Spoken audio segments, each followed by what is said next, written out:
My big beautiful Bill, Bill, Bill. All the things that you can feel. You make me feel so alive with that incredible size. My big beautiful Bill, Bill, Bill, Bill. Do you still wanna Netflix and chill? We can watch Brokeback Mountain, that movie ended in a big ass fountain. My big beautiful Bill, Bill. Riding up and down that hill. And Hillary don't have to know about us. This some presidential, confidential last love. My baby, beautiful Bill. This that love that can't be killed. I wrote a special like in your name. Passing this eternal back party sun flame. And I know you're a Democrat. I'm Republican, don't give a fuck about that. We were loving like Romeo and Juliet. West Side Story, baby, let's fake all that. We're together in these Epstein files. Presidential romance is still alive. Overlord this party, we were dancing.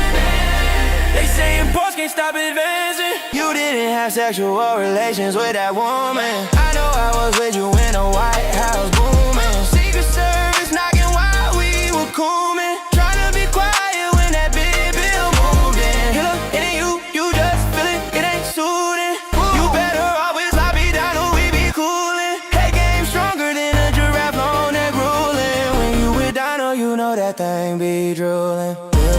Bill. You got a license for that drill. Missing you, my Billy Willie, boo. My Billy boy, whoopty snoopty woo.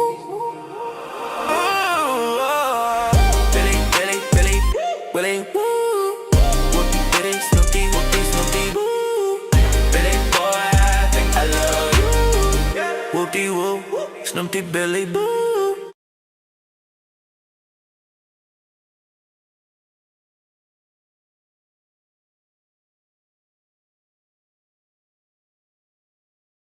Me up on Epstein Island, chillin' on a Epstein Island. You email me a brief so silent, but the conversation seem no private.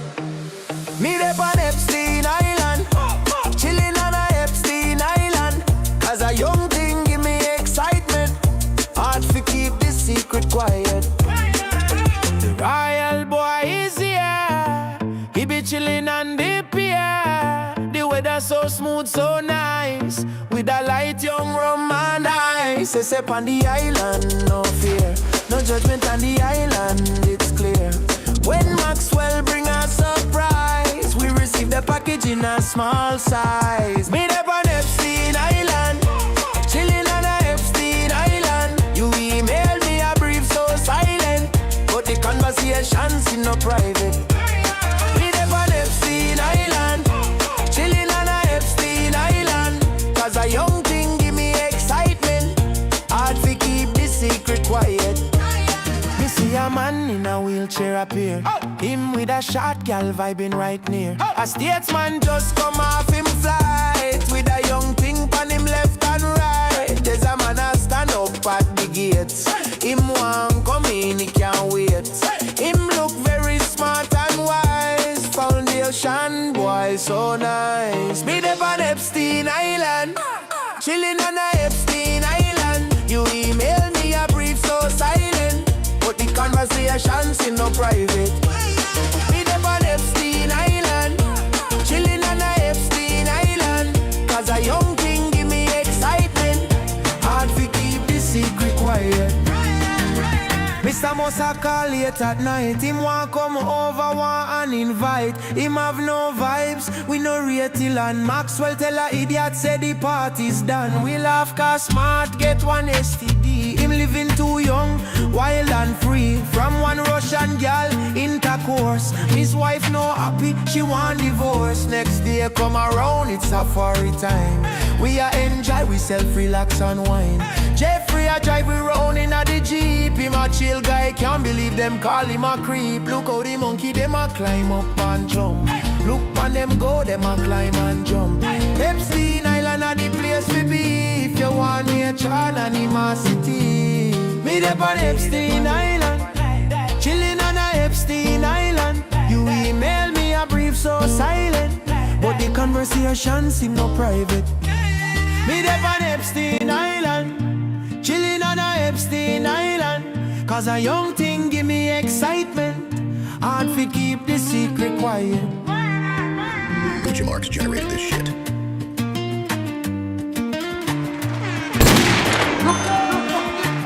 Marco. Yes, sir. Yes, everybody. We are back. Pondy Epstein Island. Hope you guys are all doing well. Hello, everybody. Dejavi Ron. We're back. Make sure you thumbs up the ting. Click like on the stream. You know, let the algorithm know it is what it is and what it do, baby boo. Let me check the audio. Let me check Pondy audio. Yes, everybody. Sounds incredible. You absolutely love to see. When have you done it? I'm just taken immediately here by a comment in the chat from Dave Vaughn, loyal member. Is Dave Vaughn a mod? He's not even a mod, but wow, is he loyal. He says, I miss the times when MLMs were among the top 25 worst things about the world caused by humans. And I can't agree more, Dave Vaughn. You know, when I started this channel, I originally had the goal of making videos that were comedy videos. To imagine that I could have ever been sued, never mind the multiple times that I have been sued. But when I originally started this channel, it was to make comedy videos that would serve as a means of bringing people in who were like a fan of me personally, so that I could promote my music. At the time, I was making hip-hop music, which I never really officially quit doing that. It just sort of is something that gradually became more and more on the back burner as I, you know, put more time into doing YouTube. And anyways, the premise of the channel early on was that I would do like a day in the life of a fringe group. So I did the one video the day I bought the selfie stick that I used to hold my iPhone 10 camera that I had at the time was the iPhone 10. There was like some older dude who walked up to me in the parking lot and told me about how he has like a group of evangelical Christian dudes that he hangs out with every Sunday at the mall.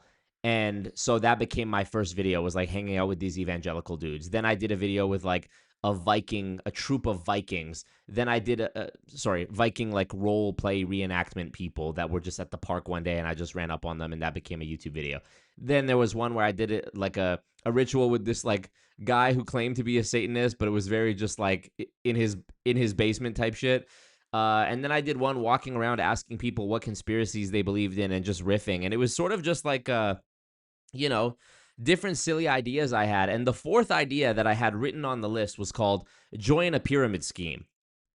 And that was the video where I wanted to document what my experience had been like 4 years earlier when my former best friend invited me to the World Financial Group office that he was working at, rather paying to work at the time. And I wanted to find a way if I could document that, and hence the World Financial Group video was born. That video in the first like day got 100,000 views on YouTube, which is a lot for anybody. Never mind a channel that had at the time like I think maybe 700 subscribers, maybe.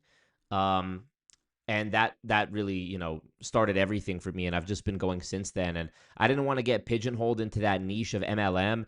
And so I, you know, rarely went back to the MLM thing. In 2022, I stopped doing it entirely because I was like, this isn't worth it. Then 2023, I went back and I thought, you know what, let me run an experiment. What if I committed to doing this, you know, niche, if you will, even though I look at it as much more than just a niche of content. It's very important work, in my opinion, and an important calling. But going back to Dave Vaughn's comment in the chat, I missed the times when MLMs were among the top 25 worst things about the world caused by humans. Now, fast forward, especially since 2023, I would say 2024 and 2025 was when I personally went through a great awakening myself, where I realized that actually MLM isn't the only thing to use lies and doublespeak and propaganda and bullying and intimidation for decades to this level. I used to think MLM was the biggest cult in the world. I used to think that MLM was like the biggest unchecked form of evil and like political lobbying and whatever in history. And then I realized when I started to learn about the history of Israel and Palestine following October 7th, that I really knew nothing about this topic. And I was, you know, that Thank you, Ignacio. Thank you. First super chat. When I lived in Iran, thank you. We gave him the money. Thank you for that, Ignacio. We really appreciate that. Me and the team over here. Gave him the money. Boom. Shamefully, I hadn't learned about that because I am Lebanese. I remember seeing like my parents and grandparents watching Al Jazeera on the TV when I was a kid. I remember being told, oh, my grandma can't come back from Lebanon right now because the airports are closed because there's fighting, there's bombing. I never knew who. I heard these words like Hezbollah and Hamas, but I never understood it. I never understood what was going on. I heard names like Saddam Hussein. I didn't know what it was really about though. And likewise, there were times when she couldn't go back to Lebanon because of the same thing. And then I started learning about it. Me and my aunt went to go watch this movie by an Edmonton native Lebanese guy as well. His name is Omar Mualem. Shout out to Omar. He directed a movie called The Lebanese Burger Mafia. And I sort of stumbled upon the, what is it called when a movie director makes like a short concept of the movie to try to get funding before the actual full thing, like a preview. There was something about that called The Last Baron. It was like a mini documentary called The Last Baron. Burger Baron, trust me, we already know Burger Baron. Appreciate you, though. Thank you. Speaking of Burger Baron, that's what this thing is. This movie is about. The movie was, the short documentary was called The Last Baron, and it was about the disappearing restaurant franchise called Burger Baron, which if you're from Alberta, you know all about it. And so basically, after he did that short version of the Last Baron, he wanted to make it a full movie. And he owned his dad owned a Burger Baron when he was growing up. My dad had a Burger Baron. I think even it might have been when I was a baby or even before. I think it was before I was born, actually. My dad had a Burger Baron restaurant in Edmonton. And if you talk to Lebanese people in the city of Edmonton or just across Alberta generally, they'll know somebody, some older relative who was involved in Burger Baron in some way. And I was always fascinated by Burger Baron. I was like, what is it? Why are all the restaurants different inside, but the sign is the same and the name is the same, but they're clearly not following the same program. It's not like a proper franchise like a McDonald's is. So one night on my stream a couple of years ago, when I was just goofing around Googling stuff about Burger Baron, we found this mini documentary called The Last Baron.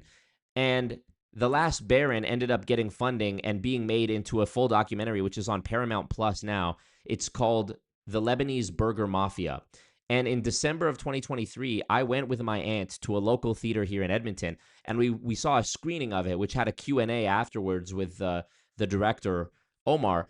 And in the documentary, mind you, this is December 2023, 2 months after October 7th. 7th of October? This is 2 months after October 7th, okay? And I'm just hearing, Israel, Palestine. I still, at this point, am kind of like shielded from learning anything about it. In the documentary, it talks about how the reason Lebanese people even came to Alberta in the first place and started opening up these Burger Baron restaurants. I'm not going to spoil the whole movie for you because it's a really good movie. We should honestly do if we fill up a dono goal tonight or something special happens or we'll see depending on how this goes. Maybe we'll do a Discord movie night and watch the Last Baron. Or sorry, the Lebanese Burger Mafia is what the feature-length version is called. But Lebanese people had to start coming over to Alberta from Lebanon because of Israel bombing. And that, the ability to just jump into a franchise opportunity making burgers and fries back in the 80s was something that anybody could do. It was like, very low qualification. Anyone could do it. And this allowed Lebanese immigrants to escape from the war in the Middle East, escape from the tyranny of Israel, and come to Canada and start a new life and be able to raise their children. And I am, in the movie, they refer to this sect of people as like the son of a baron. Omar, the director, is the son of a baron. I am the son of a baron because my dad had a Burger Baron restaurant.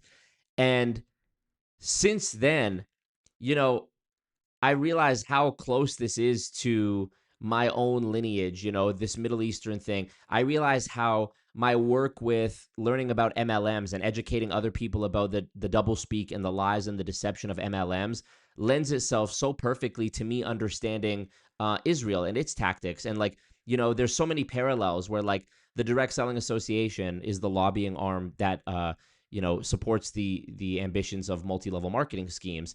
And the DSA has a lobbying office right there on K Street in Washington, D.C. Israel has AIPAC. They're so deeply entrenched in government with the presidents, with, and I just didn't realize that, there's so much more that I can't ignore. I can't just talk about MLM anymore. I feel called to talk about other injustices that I see in the world. I feel called to make a YouTube short about, let me pull it up. You remember a couple months ago, this is like maybe half a year ago now when I did this. You remember when I made this YouTube short? Well, it was just a video. I posted it on everything, but YouTube Shorts is really where I went crazy. I posted this YouTube short about the Nintendo Super Mario Galaxy re-release that they did for Nintendo Switch, and this video has 2.3 million views on my channel, okay? Here it is, 2.3 million views. I just felt compelled to document this in the moment because I'm like, how the fuck are they charging $100 for an almost 20-year-old video game and its 15-year-old sequel on a console, Nintendo Switch, which now is even outdated because they have the Nintendo Switch 2. So I thought that was insane. This video has, as you can see here, 2.3 million views. I feel called to make a video about the Ring camera. The Ring camera scam is insane, about how they're inshitifying the Ring camera, turning off the features that you used to pay $5 a month for, and now locking it behind a $15 a month subscription just to be able to turn the camera from stay to away to home or whatever, which is fucking insane. It's fucking insane. When I made this video, every influencer is lying to you. When I was in Bali talking about how everybody on Instagram is fucking fake, and it's actually very cheap to go rent a villa in Bali when you think people are balling out. They're doing bullshit. They're doing multi-level marketing schemes. They're doing credit card scams. They're just living off debt, Maybe they got approved for they opened an LLC and got a business line of credit for $10,000, and now they're blowing it in Bali trying to sell you a fucking course. Multi-level marketing. I even have been talking a little bit. I did a video a little while ago talking about Patrick Bet-David interviewing Benjamin Netanyahu, which was kind of like a sort of crossover between these two topics of, MLM, the deception and the lies they use and the doublespeak they use, and the same tactics that Israel uses. So I just feel called to talk about so many more things that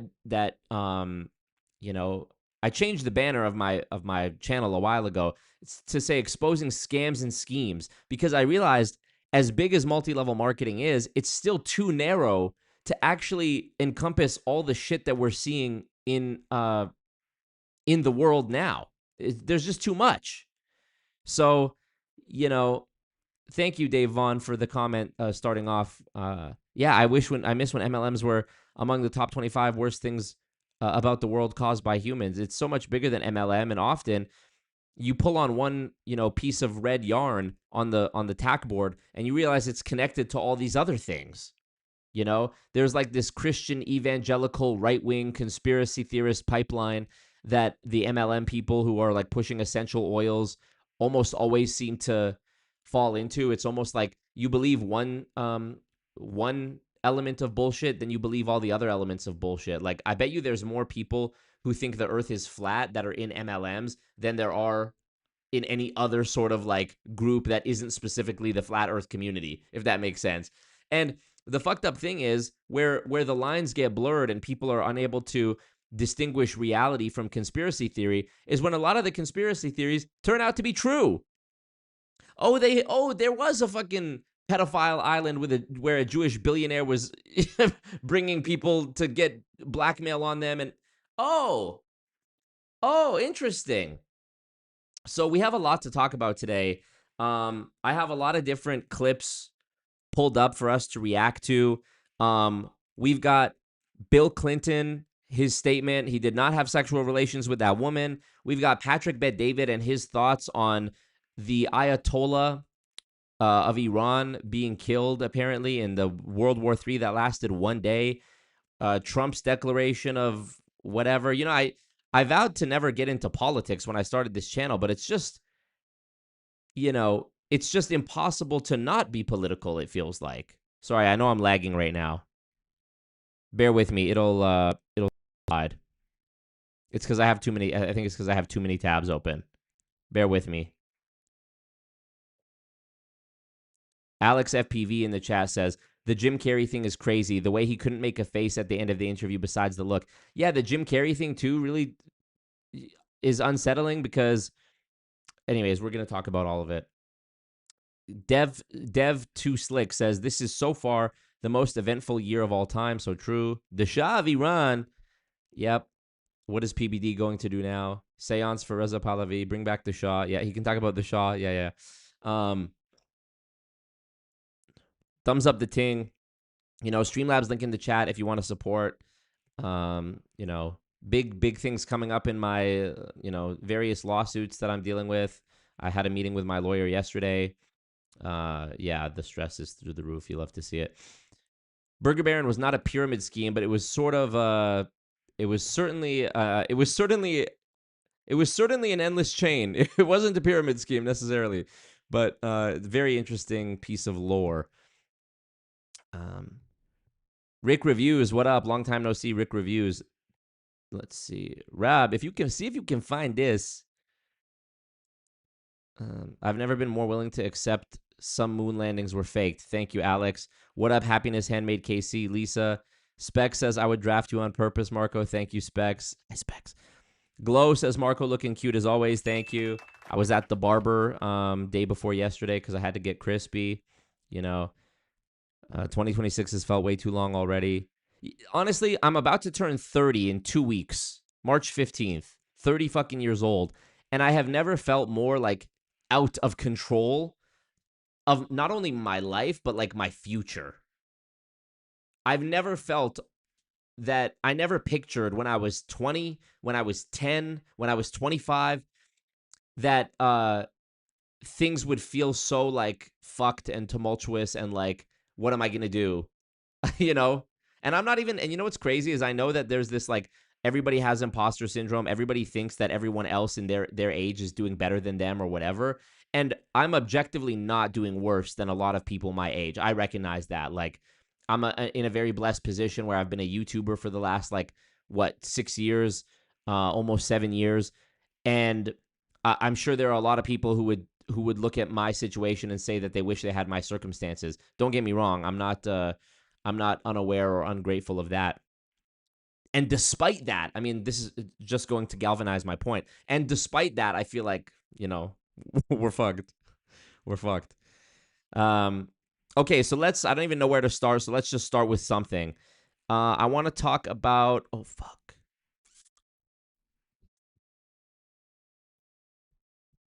All right, let's, you guys want the Patrick Bet-David thing.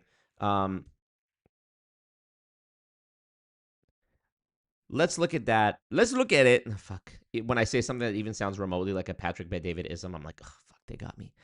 But yeah, you know, I feel like the reason I called this stream The Great Awakening is because I feel like everybody is becoming more, like, woke in the way that it was meant to mean. Not like woke as in being like a libtard, you know. I mean like woke as in waking up to the fact that the two-party system is an illusion. You're paying, you know, in whatever year the Boston Tea Party was, people rioted because they were putting tax on tea, and now you're paying half of your income in taxes to pedophiles, and it's like basically all but confirmed via the Epstein files being released. Wagwan alaikum, Mo. Oh yeah, the Jim Carrey thing. Okay. Pay your late fee if you're a goon and you're late to the live. So true. Thumbs up the ting. All right, let's get into it. Appreciate you all being here. Sketchy Crush. Birthday is March 15th, too. Turning 35 this year. 30 is when I spiraled. Good luck. Hell yeah. Appreciate you, Sketchy Crush. Happy early birthday. Danny Riley says, I'm a geezer, 52. You're all right. Okay, let's check out. I mean, first let's do this in chronological order, right? We should do this in chronological order. Let's look at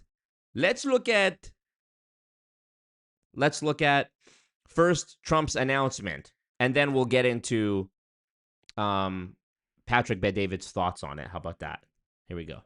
A short time ago, the United States military began major combat operations in Iran. Our objective is to defend the American people by eliminating imminent threats from the Iranian regime, a vicious group of very hard, terrible people. Its menacing activities directly endanger the United States, our troops, our bases overseas, and our allies throughout the world. For 47 years, the Iranian regime has chanted death to America and waged an unending campaign of bloodshed and mass murder, targeting the United States, our troops, and the innocent people in many, many countries.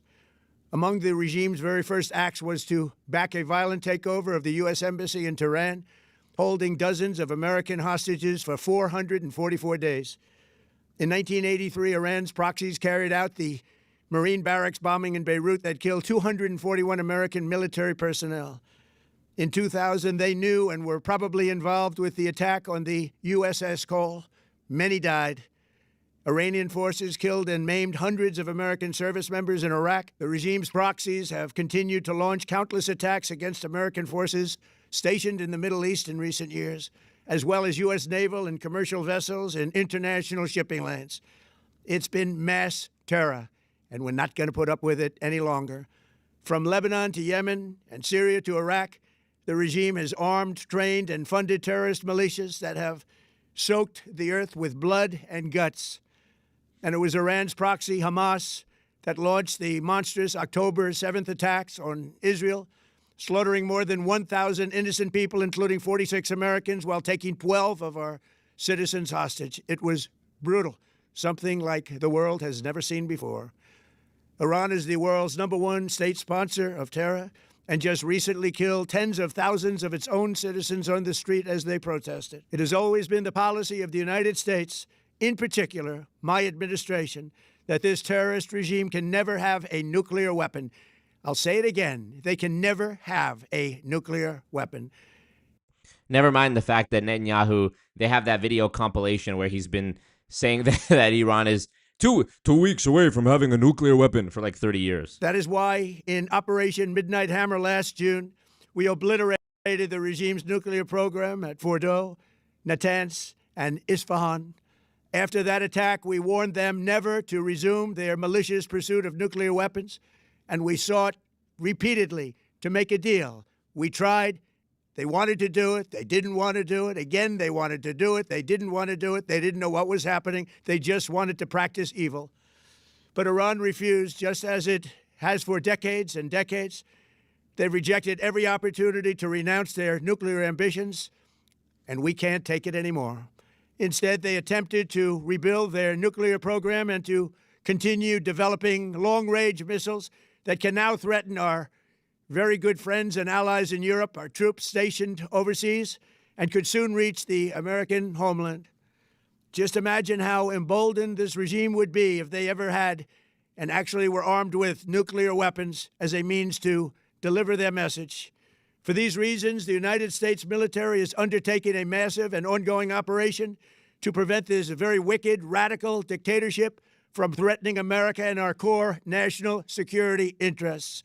We are going to destroy their missiles and raise their missile industry to the ground. Yeah, but didn't we isn't that what he just said that the attack in June, the strike in June was what remember they dropped the bunker buster or whatever it was called. That was to end the nuclear program, right? What was this one about? Will be totally, again, obliterated.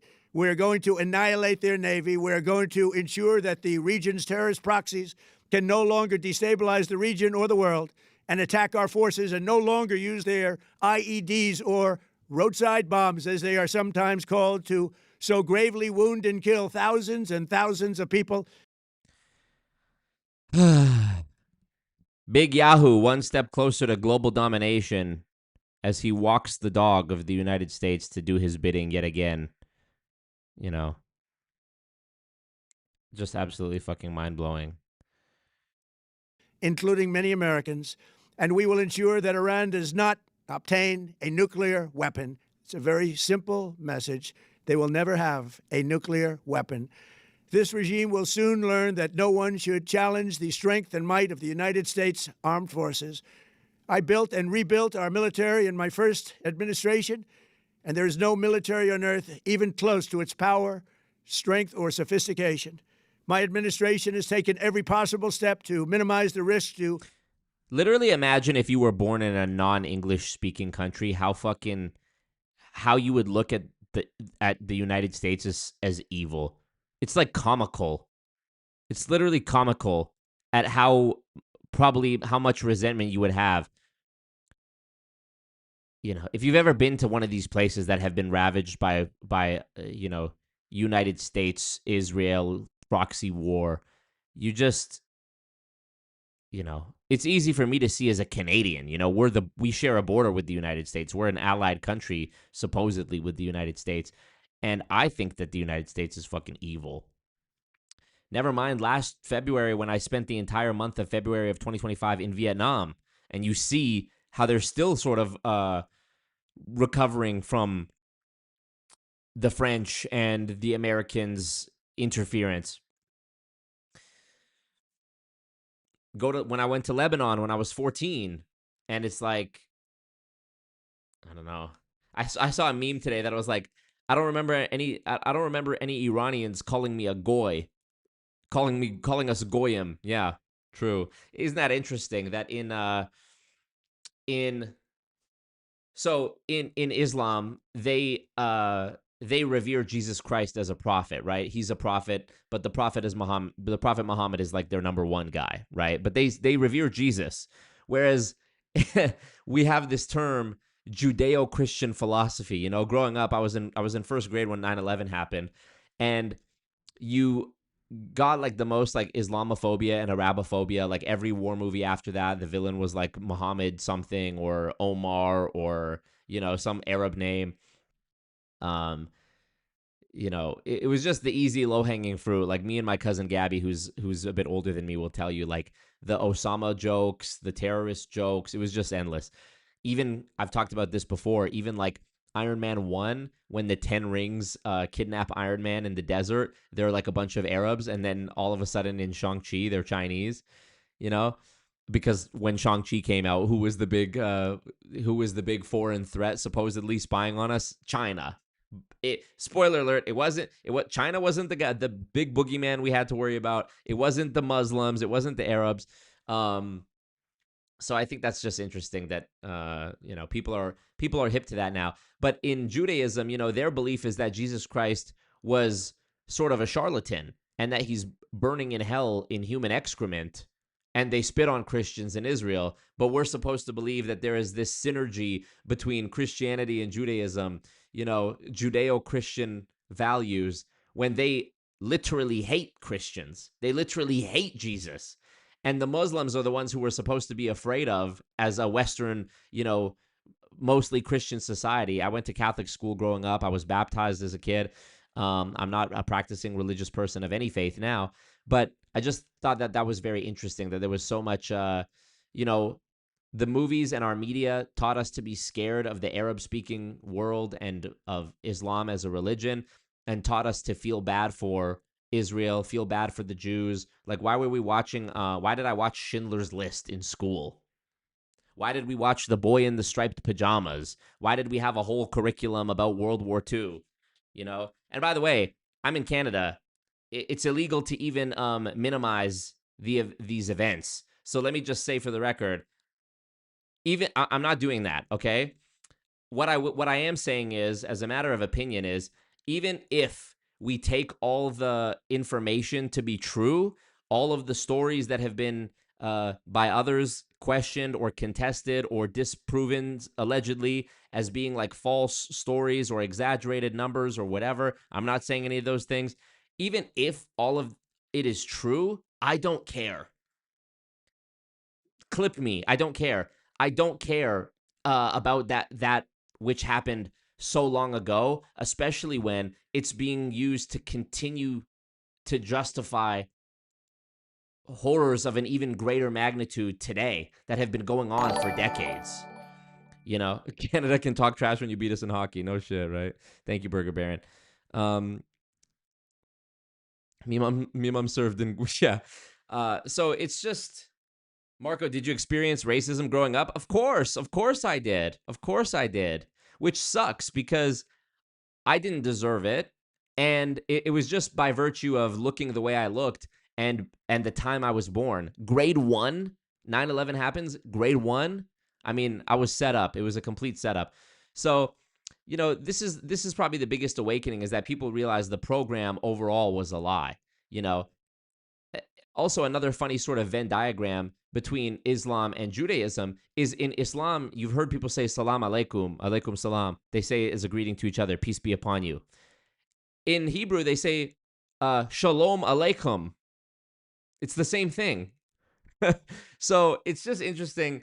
You know, I've always found it interesting how it's usually the most similar things with very minimal difference hate each other the most. Turkish and Greeks, Chinese and Japanese, Israel, Palestine, Canada, USA. I don't know. Like, think of all the different groups that dislike each other. It's like always the most, Russia, Ukraine. It's always the most similar groups of people. I remember when I was in Bangkok last year, me and Fidel went on a double date with these two girls. We went to like some Bangkok, very swanky, like rooftop bar / restaurant, whatever. So he's with this one Ukrainian girl, and her friend is like my date. And she's this like Russian model, Belarusian. And I remember I was asking her like, oh, so you're from Russia? And she's like, not from Russia, from Belarus. And I'm like, so what language do you speak? She's like, Russian. I'm like, okay. You know, she's so offended that I said that I implied that she was Russian, and then continued to speak Russian the whole night with this Ukrainian girl. You know, what a world. What a world. So, yeah, I just, you know, and by the way, I'm not with any program. Just to be clear, when it comes to religion, I'm not with any of it. I'm personally not with any of it. But lies being used to justify, you know, what's the saying? If you can get someone to believe absurdities, you can get them to commit atrocities. That's a fucking bar. That is a bar. So, I'm scared of Gabby. He can be a very scary cat. So true. Danny Riley, just spare me with the religious in the chat. God, Jesus is the way, the truth, and life. Respect to you, respect to Jesus. You know, respect to everybody's personal beliefs. E1C1, what up? They deserved it. Yeah, Marco Mukabear 2026. So just be born somewhere else looking difficult. So true. Casa D'Angelo. Yes. Belarus literally means Little Russia. Oh, good Lord. White Russia. Man. Okay, let's see. This Trump, is he still going on? U.S. personnel in the region. Even so, and I do not make this statement lightly, the Iranian regime seeks to kill. The lives of courageous American heroes may be lost, and we may have casualties. That often happens in war. But we're doing this not for now. We're doing this for the future, and it is a noble mission. We pray for every service member as they selflessly risk their lives to ensure that Americans and our children will never be threatened by a nuclear-armed Iran. We ask God to protect all of our heroes in harm's way, and we trust that, with his help, the men and women of the armed forces will prevail. Yeah, good. Send more American, young American men and women to go die, so that the Israelis don't have to do it, so that they can sit back and press a fucking button while piloting their drone and then be like, we are war heroes. We stop the evil terrorists. Fuck out of here. We have the greatest in the world, and they will prevail. To the members of the... By the way, I think Thailand, speaking of Thailand, I think if I'm not mistaken, they banned Israeli visitors. Thailand bans Israeli... Let's see. As of 2026, there's no official government entry-level ban by Thailand on Israeli citizens. However, there has been a significant rise in local private sector and administrative actions targeting certain Israeli tourists. Yeah, I noticed that. Like, I think I've told you guys before about in Thailand, there's a way to renew your tourist visa by doing something called a border run, where it's exactly what it sounds like. You leave the border either by land or by air for a period of at least 24 hours in order to re-enter the country and restart the visa visitor process from the beginning.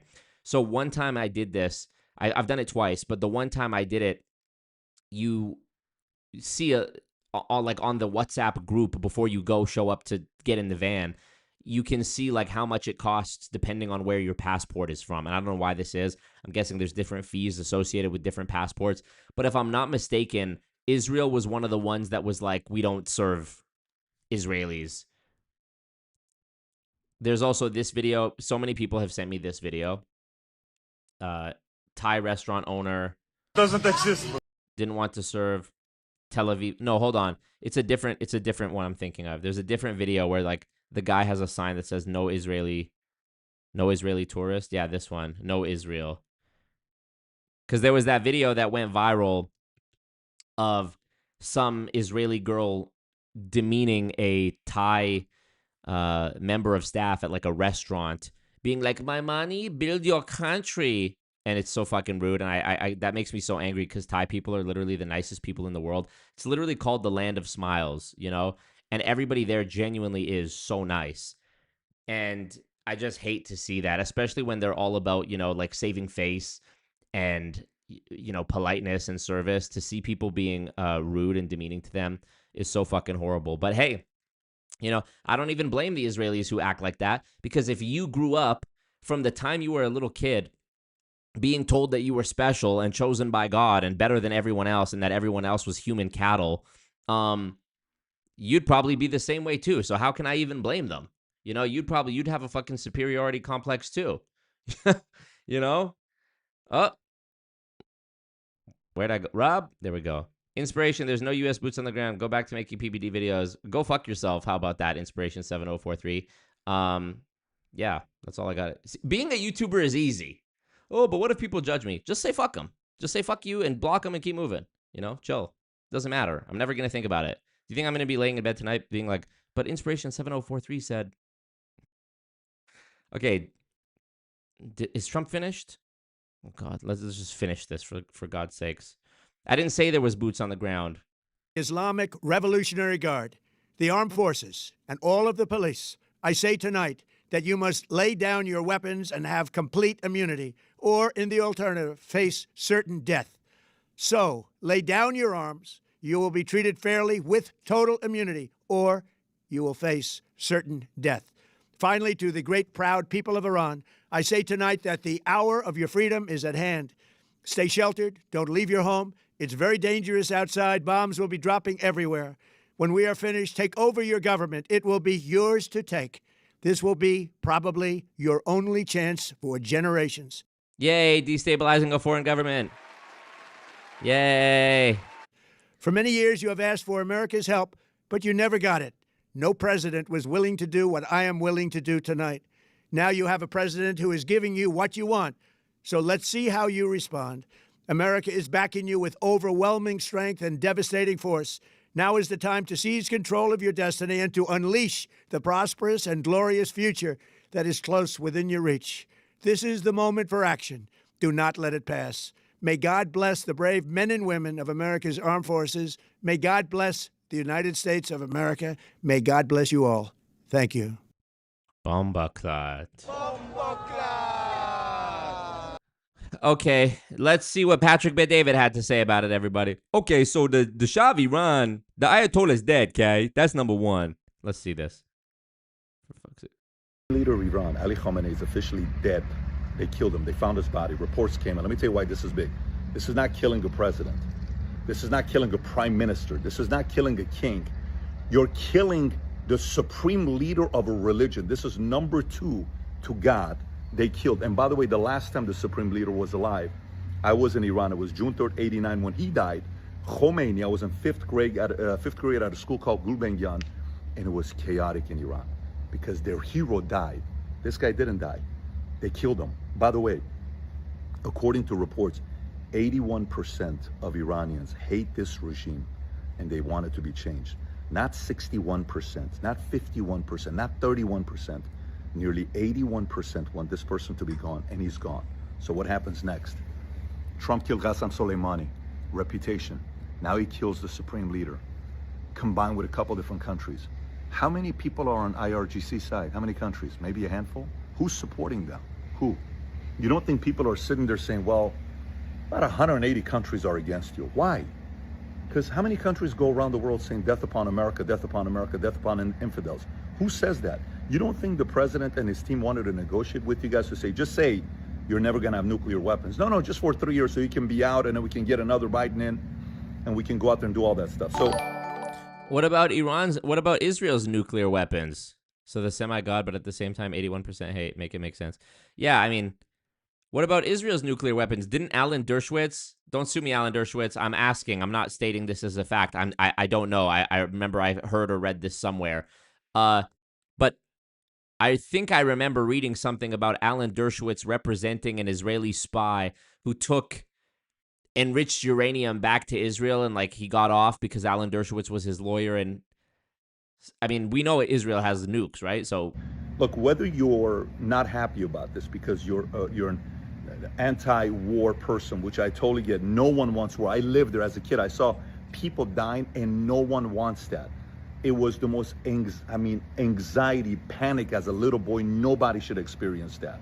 Till today, certain sounds still get me because I go back to being a boy, and I was in the U.S. Army here. Nobody wants to see this happen, except maybe if your name is John Bolton and Lindsey Graham. But for everybody else who is wanting the world to be a safer place, if this gets quickly like this and everybody else sits around and says, hey guys, they're about to kill you and your kids, and you, who's next? Let's just work with these guys.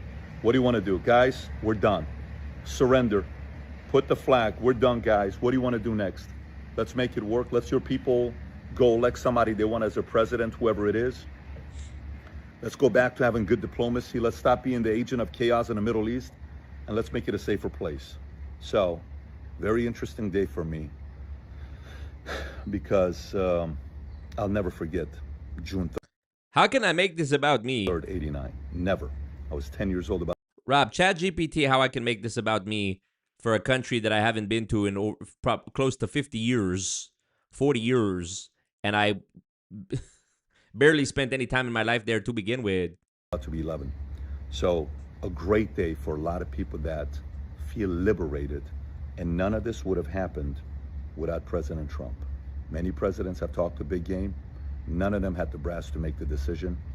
You got to give him respect. While he's in the heat of moment with everybody saying you shouldn't do it, you shouldn't do this, they planned it out different than the way. The heat of moment. Our boy Reborn, who was with us on the last chat, the guy who does the Netanyahu impression, the killer and PBD impression, he was talking about how Patrick never says the word the. So FBI is going in, doing this and that. It's like, yeah, why don't you mean the FBI? Here he's saying, he did it again just now. That feel liberated. What did he say? Me. Because I'll never forget June 3rd, 89. Never. I was 10 years old, about to be 11. So a great day for a lot of people that feel liberated. Oh yeah, heat. What did he say? None of this would have happened without President Trump. Many presidents have talked a big game. None of them had the brass to make the decision. You got to give him respect. While he's in the heat of moment with heat of moment. That he's in the heat of moment, okay? That's number one. Rob, pull up heat of moment. Everybody saying you shouldn't do it, you shouldn't do this. They planned it out different than the way they did Venezuela, and they got Khamenei. Obviously, let's see what happens next. They could retaliate, and but I think we will see fairly quickly what their next move is going to be. The supreme leader of Iran, Ali Khamenei. What Yap from Pat Yap Trick Bet David. In the chat, we've got somebody like you're looking at somebody in the chat. UUB says if you've never done a deep dive on Arnon Milchan, that's some crazy stuff. Yep, very true. Arnon Milchan, very interesting character. There's also, I realized that growing up, so much of the media that I consumed was Israeli controlled, and like recently, I just happened to go back on Disney Plus. I logged into my relative's account on Disney Plus, and I went to go watch an old episode of Spider-Man the Animated Series, which I grew up with. And, you know, you're not hip to this stuff when you're a kid. You know, Stan Lee, you don't consider that, you just think this is like a normal sounding name. You know, you don't think about it. Larry Page, you don't think about how all the names of like the media that has informed your life all had loyalty to a foreign country who is not good, in my opinion. You know, being able to look at it in hindsight as an adult. And it's like Spider-Man, the opening credits are coming up, and you just see like produced by Avi Arad, Israeli owner of the, you know, he's the executive producer of all the Spider-Man movies, Avi Arad. He owned the rights. He was like, I think he owned Toy Biz, the company Toy Biz, and then bought the Marvel rights to a bunch of Marvel characters, including Spider-Man, in the 90s when Marvel Comics was going bankrupt and they had to sell off a bunch of their IP, which is why during the, you know, 2010s, there was like the Incredible Hulk movie, I think came out under Paramount or Columbia Pictures. Iron Man 1 was like Paramount. And then Disney bought Marvel later, but it was some of the rights were sprinkled around here and there, which is also why Spider-Man, which is still owned by Sony, at least for the live action film rights, that's why you had Spider-Man wasn't introduced until later, until 2016 in the actual Avengers movies, because they made like some sort of licensing deal with Sony to get Spider-Man in their movies, and they stopped doing the Andrew Garfield series because they realized there was more money in just bringing him in to the Marvel movies. Anyways, I was watching an old episode of the Spider-Man show, and it's like Avi Arad, Stan Lee, some writer, the name, I forget the name, all Jewish names. I looked it up. They're all Jewish. And then like I'm watching this episode. The episode is about like Captain America and Spider-Man, and it's like a flashback scene. And within the first like few minutes of the episode, mind you, these episodes are all only 20 minutes long. In the first few minutes, it's a flashback talking about the Nazis and World War II, because obviously Captain America's character, he was fighting in World War II. But it's just like, every time I see this shit now, I'm just like, of course, here we go. Even in videos where you wouldn't expect it. Like today I watched a video, completely random, where it was like 100-year-olds give advice on living a long life. And it's like a 20-minute long video. Within the first 2 minutes, a guy was like, well, I'm Jewish, and when the Holocaust happened, and it's like, isn't this supposed to be a video about how you live to be 102? And within the first 2 minutes, we're talking about the Holocaust. It's like, if there's a way to shoehorn in the events of World War II into a conversation, best believe that path will be found one way or another. That path will be found. Okay, so speaking of presidents, let's look at Bill Clinton.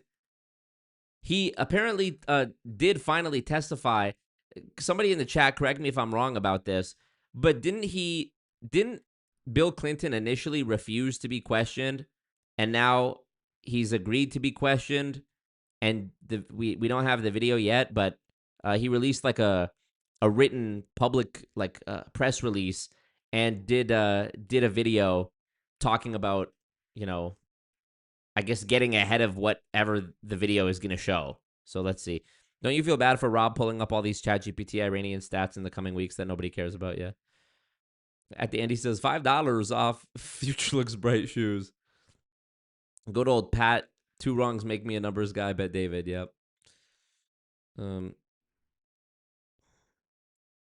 yeah, it's like even Saban, Sabn, right? The Power Rangers. I loved Power Rangers as a kid. Even then, you realize it's like Israeli owned. And I'm sure if I went back and watched these shows more consciously as an adult, I'd be like, what the fuck? The PBD emergency podcast was a disaster. I didn't see it. I just finished testifying in front of the House Oversight Committee. I did it for 2 reasons.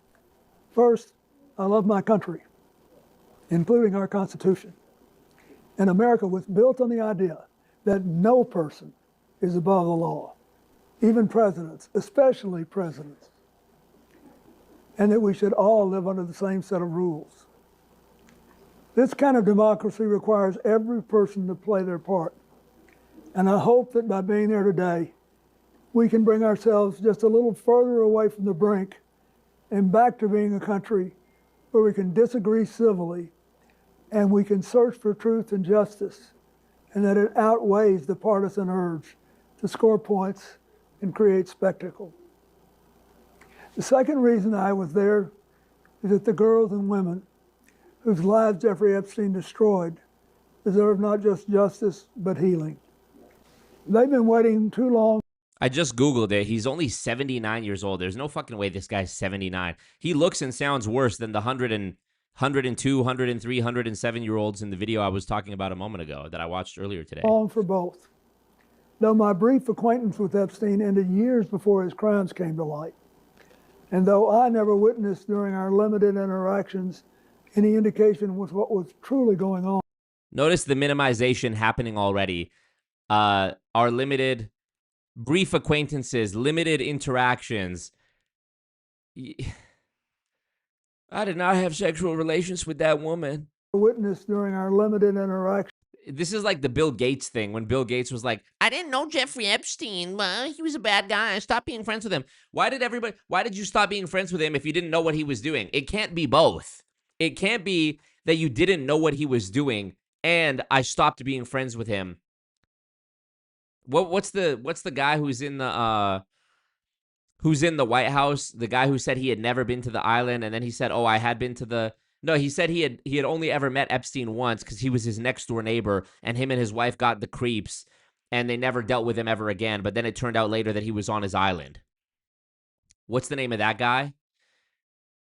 Oh yeah, Jeffrey Epstein. And then the emails came out, and it was like supposedly Jeffrey Epstein was like helping Bill Gates get some antibiotic medicine for a STD he got from a Russian girl that Epstein had linked him up with. I'm sorry for my interactions with those 2 Russian girls, but that was it. I swear.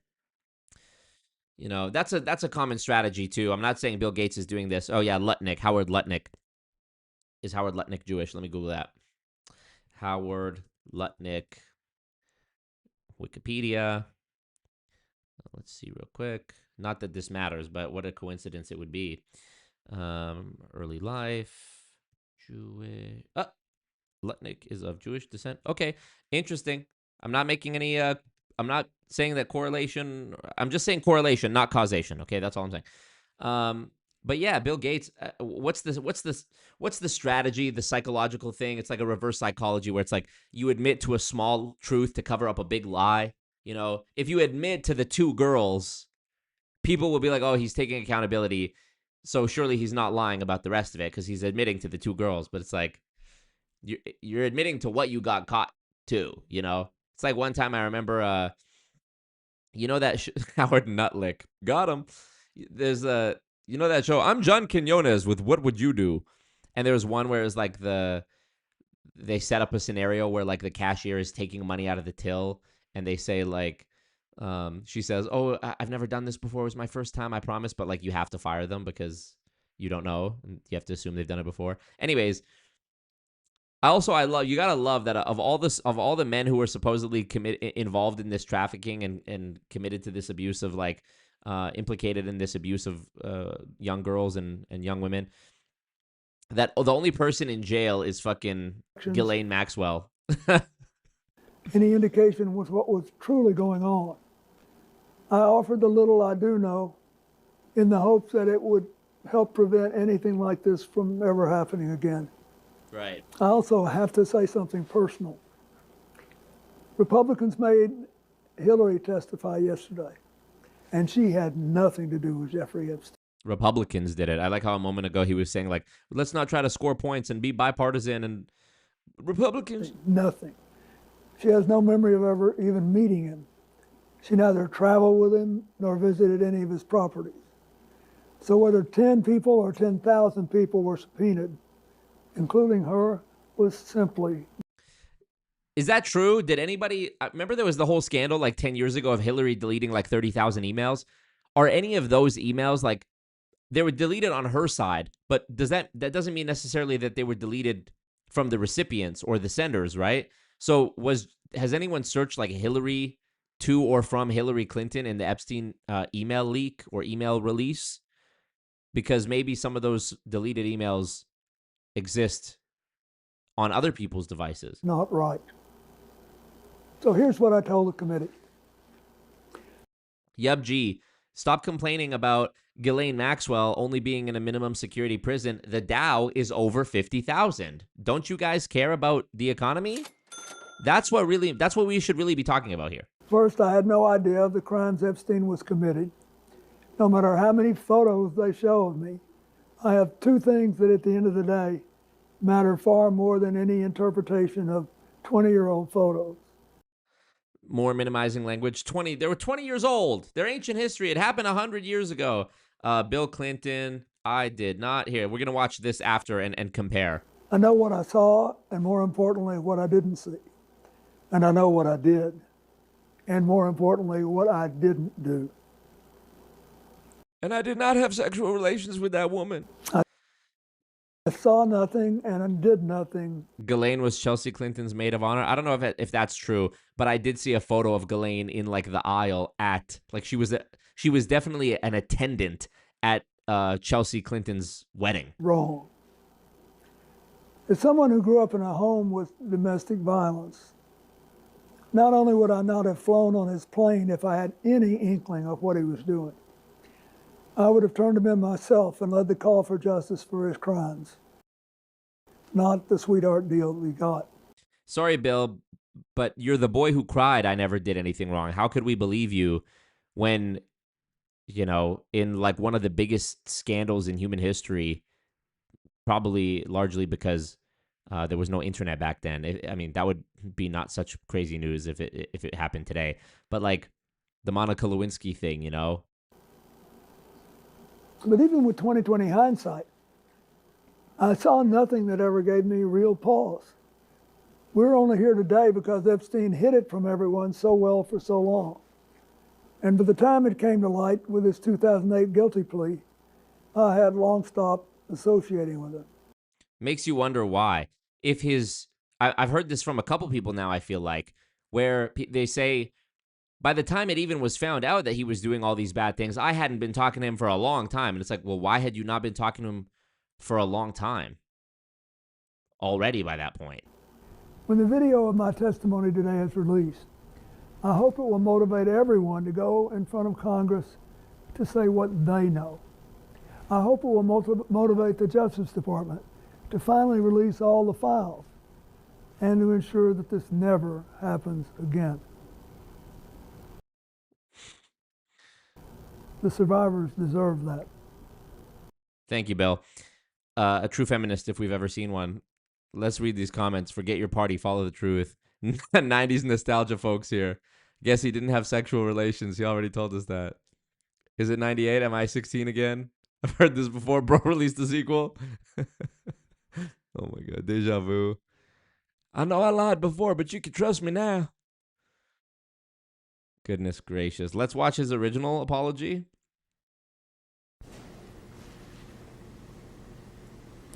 Good evening.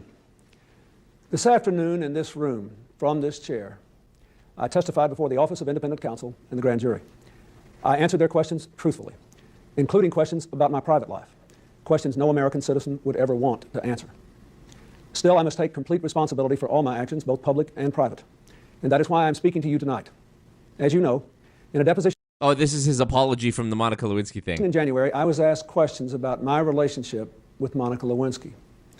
While my answers were legally accurate, I did not volunteer information. Indeed, I did have a relationship with Ms. Lewinsky that was not appropriate. In fact, it was wrong. It constituted a critical lapse in judgment and a personal failure on my part for which I am solely and completely responsible.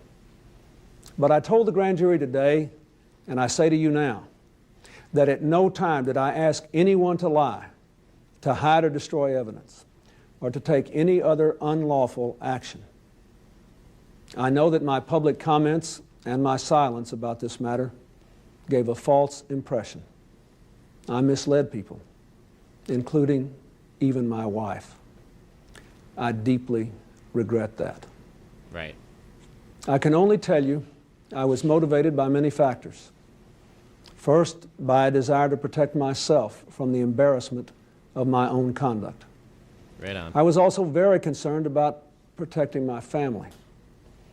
The fact that these questions were being asked in a politically inspired lawsuit, which has since been dismissed, was a consideration too. In addition, I had real and serious concerns about an independent counsel investigation that began with private business dealings 20 years ago.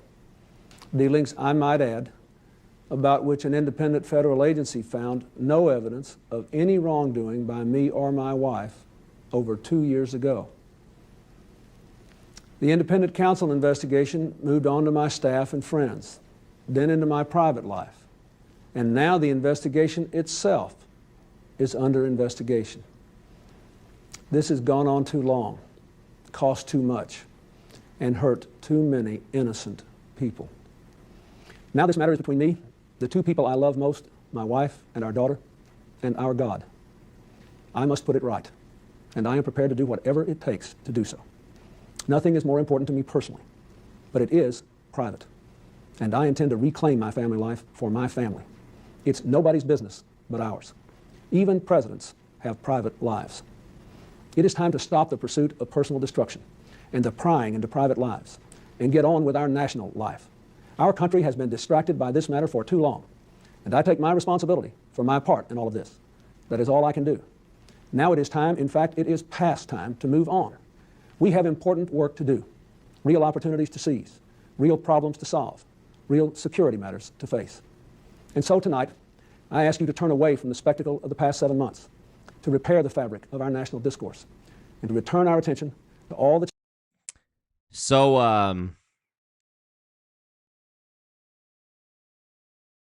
So similar to the new one. Together now for 20 years on a lot of these issues. And now I have to go back to work on my State of the Union speech, and I worked on it till pretty late last night.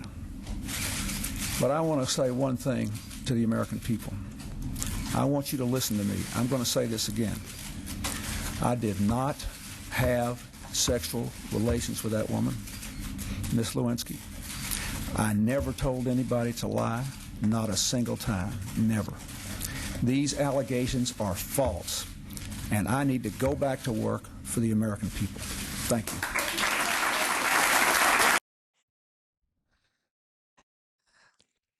All the world's a stage. Bro, if you still are like, if you're still in 2026 being like, oh, Republican this, oh, Democrat that, it's time to put on our big boy and big girl pants and thinking caps. Put on our thinking caps and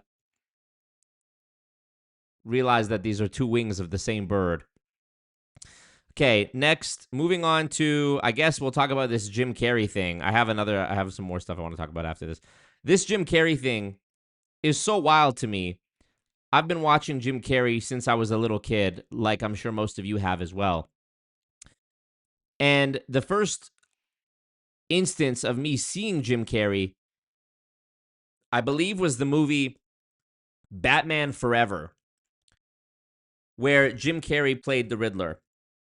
Interestingly enough, Jim Carrey today is looking more like his character in Batman Forever than ever before.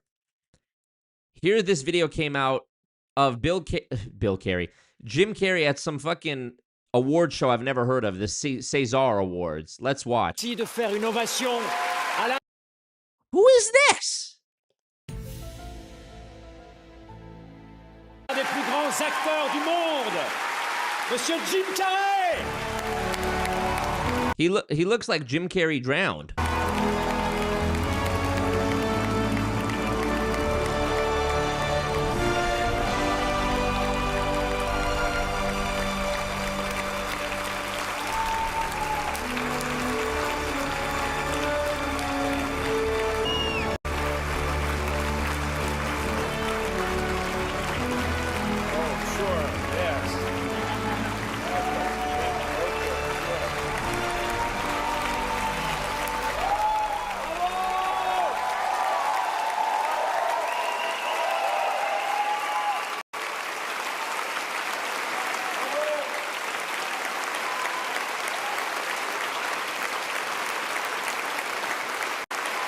Hold on. Doesn't he literally look like this? That's crazy.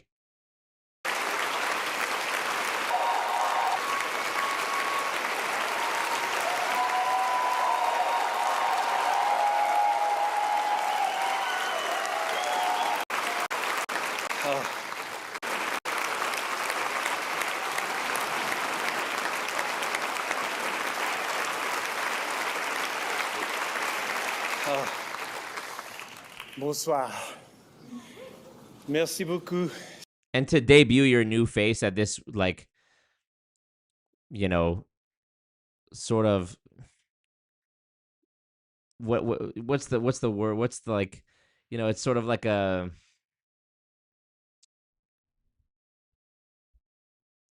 bougie event, and you're speaking French. C'est très gentil. En tant qu'acteur, chaque personnage que vous They were clapping for so long because they were waiting for the actual Jim Carrey to get up there. incarnez, c'est comme l'argile du sculpteur que vous façonnez à la forme de votre cœur. Okay. And why does he care so much about this award? Like, every element of this was weird to me.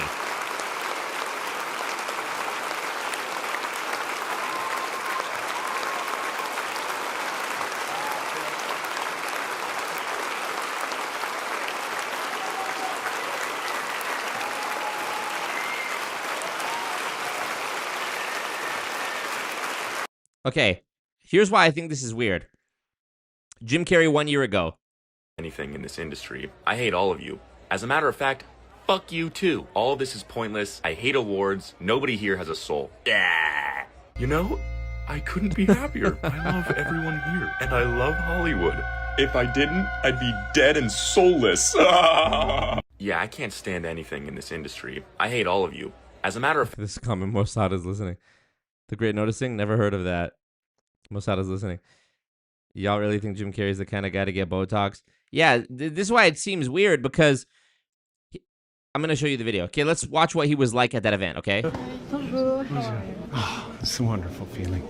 I really took on a pretty big challenge trying to do my speech in French. So, you know, I wrote it and I researched it and I practiced it like crazy. But, you know, it's, then I watched everybody, like, talking 1,000 miles an hour up there receiving their awards, and I was like, I'm dead. And I made mistakes, like, I'm dead. And I made mistakes, and I was like a novice, but I felt a lot of love, and I felt a lot of appreciation that I tried, and what I said was true, and I really wanted to recognize my family. I wanted to I do think it sounds like him. He's just obviously being more soft-spoken here. But it's weird. I can't put my finger on it. It's like he does look like Jim Carrey, and he doesn't. Recognize my dad. I mean, my dad was the type of person that if you met him for 5 minutes, you felt like you knew him for 50 years. You know? I can't talk about him without getting emotional. Oh, loved it. Loved it. It's so beautiful. And having Michelle, you know, Camille Coton was also amazing. And it was just a brilliant evening, you know? Really brilliant evening. Oh my gosh. Benjamin Laverne was off the hook. I mean, I can't believe he committed to doing all that. I was really, is this about someone else? My favorite funny face is the one I'm wearing right now. Whoa, that was weird. My favorite funny face is the one I'm wearing right now. WTF? Who it is right here? Ghislaine Maxwell? Who's it? Ghislaine Maxwell back there? Hold on. I mean, I can't believe he committed to doing all that. I was really, is this about someone else? My favorite funny face is the one I'm wearing right now. Thank you. So weird. It's just so weird, dude.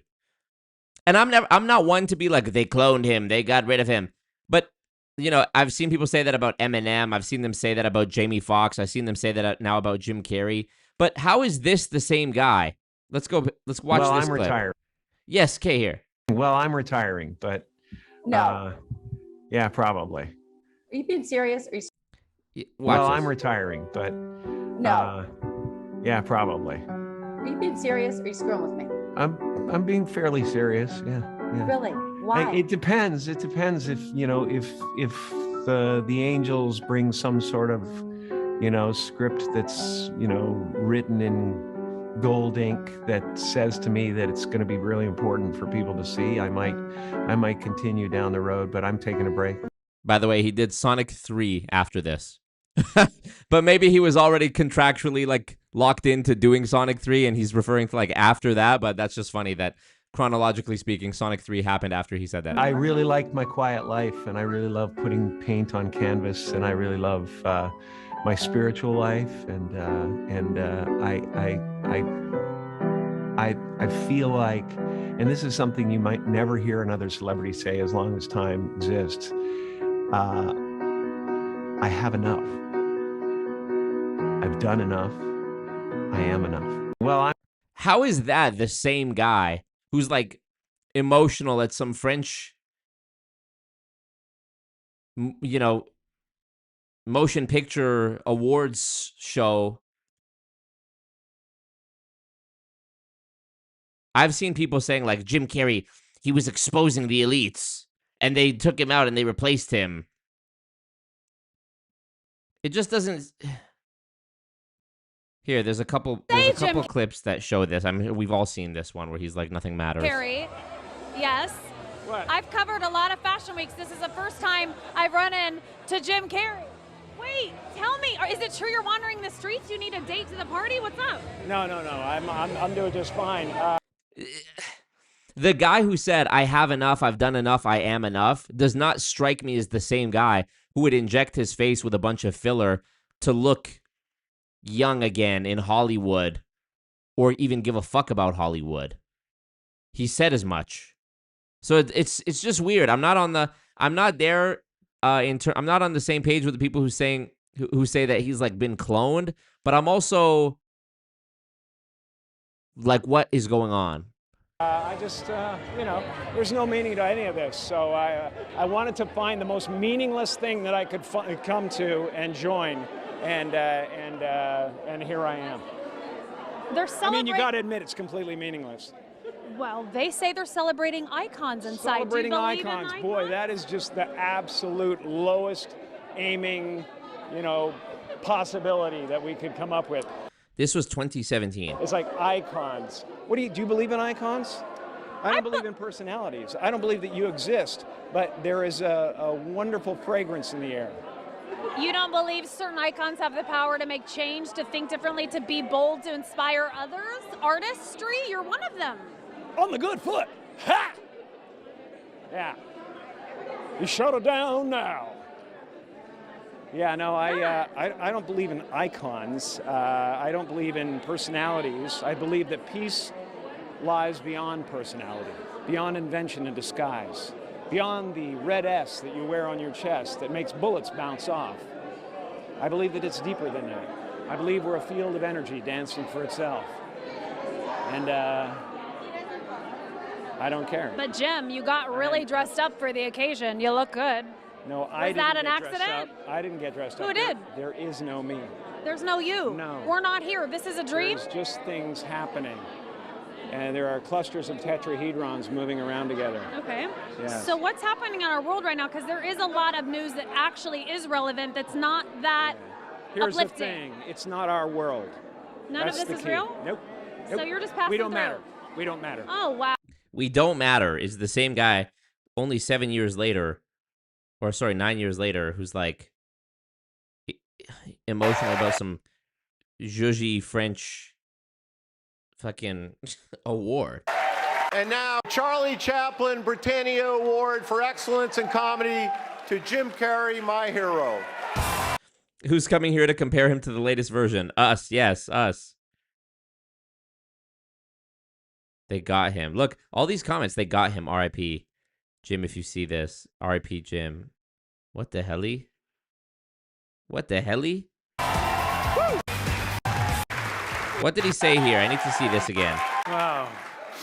Thank you so much. That was very convincing.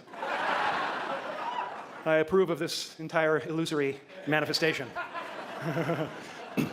I'm glad it didn't come in the mail.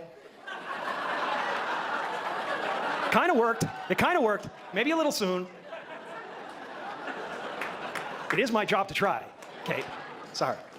Yes, I no longer have packages delivered to my home in the great America that's been fashioned in the last couple of years.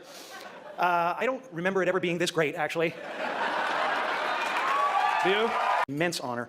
Charlie Chaplin was truly an artistic and humanitarian hero of mine. He grew up in extreme poverty. His father was absent. His mother went into an asylum when he was 14 years old. My fault, sorry. It's pretty stirring stuff. No, but that kind of pain turns some people, as we've seen lately, into monsters, and others into fountains of creativity. Chaplin alchemized his pain, turned it into art. Exquisite, timeless, healing art. Very few people know that the tramp character's funny walk was because he had worn through the soles of his shoes. He was in pain and trying to avoid the blisters. Trying to stay off his feet. You know, without empathy like that, this character would never have existed. Without empathy, we won't either.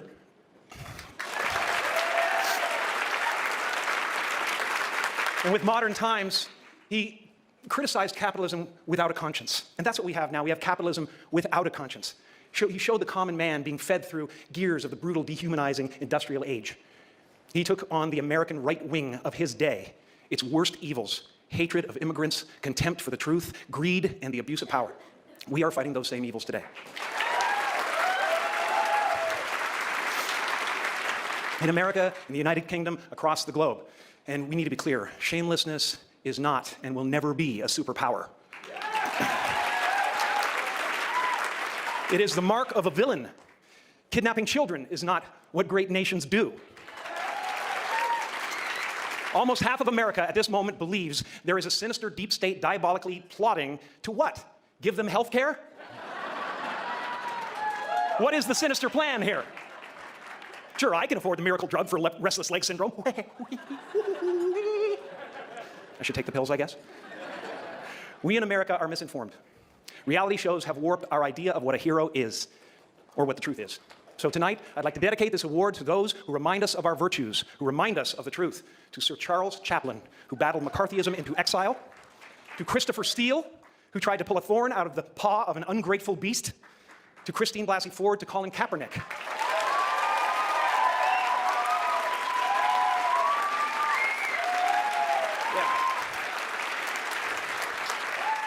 He'll stand for the anthem when the anthem stands for him.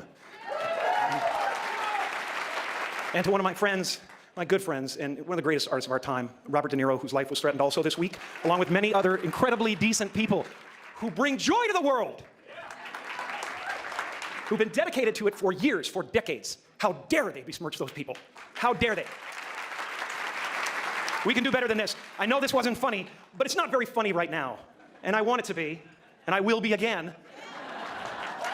But God damn it, let's get the balance back, okay? In November, let's get the balance back. Thank you so much. This is a tremendous honor. Thank you, Peter Farrelly, who is responsible for so many. Dumb and Dumber 2 opens tomorrow. Please say hello to Jim Carrey. The description: Jim reveals the secrets of the Illuminati, November 2014.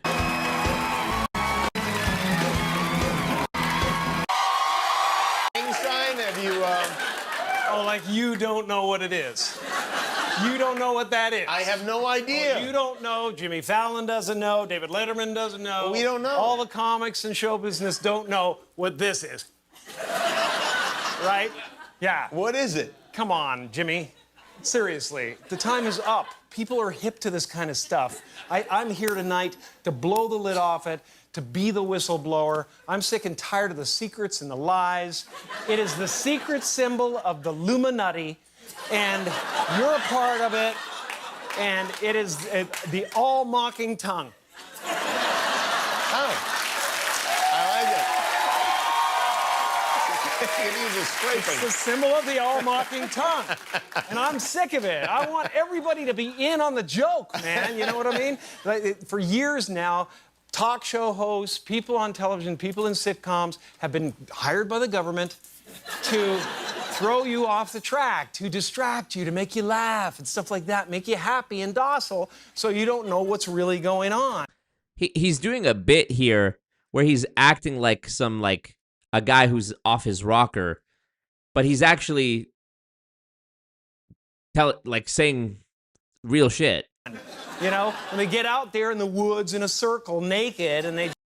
That's true. Bohemian Grove, that is true. They do that. As a matter of fact, More Perfect Union, I believe it was, just released a video about Bohemian Grove like a couple days ago that has over 1 million views already, where they go through and Alex Jones already predicted it, but More Perfect Union pulled out the records of like all these very rich, powerful people, politicians, celebrities, etc., who are on the list. Not that list, but the list for Bohemian Grove, and they're all members, and they go there and they decide who's going to get this contract and how shit's going to go. So it's true. Decide these things, and, you know, and you know, look at him trying to come it up. It's hilarious. And, you know, and I'm sick of, hold on a second. You know what they're trying to do? Who? This thing is buzzing. Hold on. They're trying to turn us into, you know, consumer drones of some sort. Hold on, I just got to get this. And yeah. Yeah, listen, I'm in the middle of blowing the lid off some...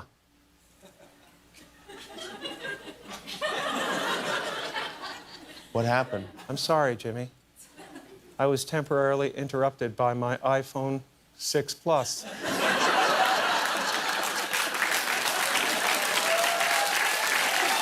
They hit him with the Winter Soldier, the code. 5.5 heads-up HD display.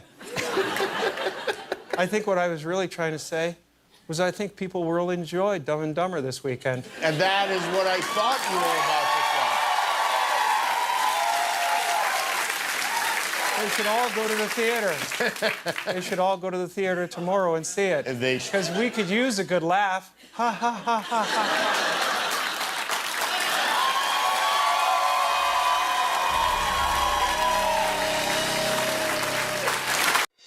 Fucking weird. Okay, speaking of capitalism without a conscience, this video was released by, my algorithm knows me well, by Forbrukerrådet,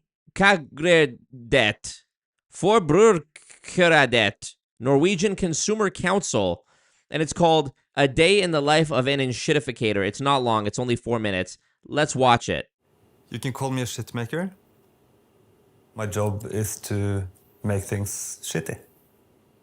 The official title is an shitificator. What I do is I take things that are perfectly fine and I make them worse. More specifically, I make it shitty. I come from a long line of people making things shitty. My father was an shitificator, his father before him, and his father before him. So yeah, it's a proud tradition in our family, making things shitty. But it is hard work, and it's not very cost efficient to do it like this. I can only be in so many places at one time. So I needed a way to scale up the business without working myself to death. And just when I needed it, the solution lands right in my lap. Enter the internet. All of a sudden, I didn't have to move around to make things shitty. I could just stay in one place and make things shitty for way more people at the same time. And that's when things really started to move. Got a favorite website? Let's fill it with pop-ups. Preferably scam. Enjoying a video? Oopsie! Ad break! Oh, you bought an expensive phone? Great. Here's an update to make it shitty. Let's say you have 1,000 pictures of your deceased mother. Oh, so sad. What do? I make it. Anonymous, we need a PBD, another PBD skit ASAP. I'll play Vinny. Hilarious. I need an Adam. I need somebody who does a good Adam. That's what I want. Thank you, Anonymous. Pay for it. The memories may be yours, but the photos, they're mine. So it's very important. It needs to be nice at first, but then. Yes. Yes! What do you say? Okay. Woo! That's what I'm talking about! Woohoo! Finally. You're not happy with the way something you really liked turned shitty. What do? Contact customer service. Here, talk to completely useless chatbot. No human available. Here's my favorite part. Let's say someone starts an alternative service. What do? We buy them.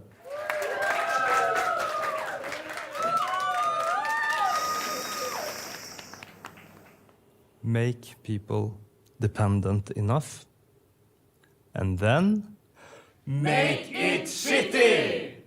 you sell me a car. Well, it's great. Sold. I'll buy your car. Now what? I don't have any more money. You have me in the palm of your hand. You can crush me. So what do? Updates. Radio, premium feature. Heating, premium feature. Now I have a shitty car and I can't afford a new one. But what I can afford is a small monthly payment. Make it shitty! The future? The future is looking bright. Future looks bright. Everybody, future looks bright alert.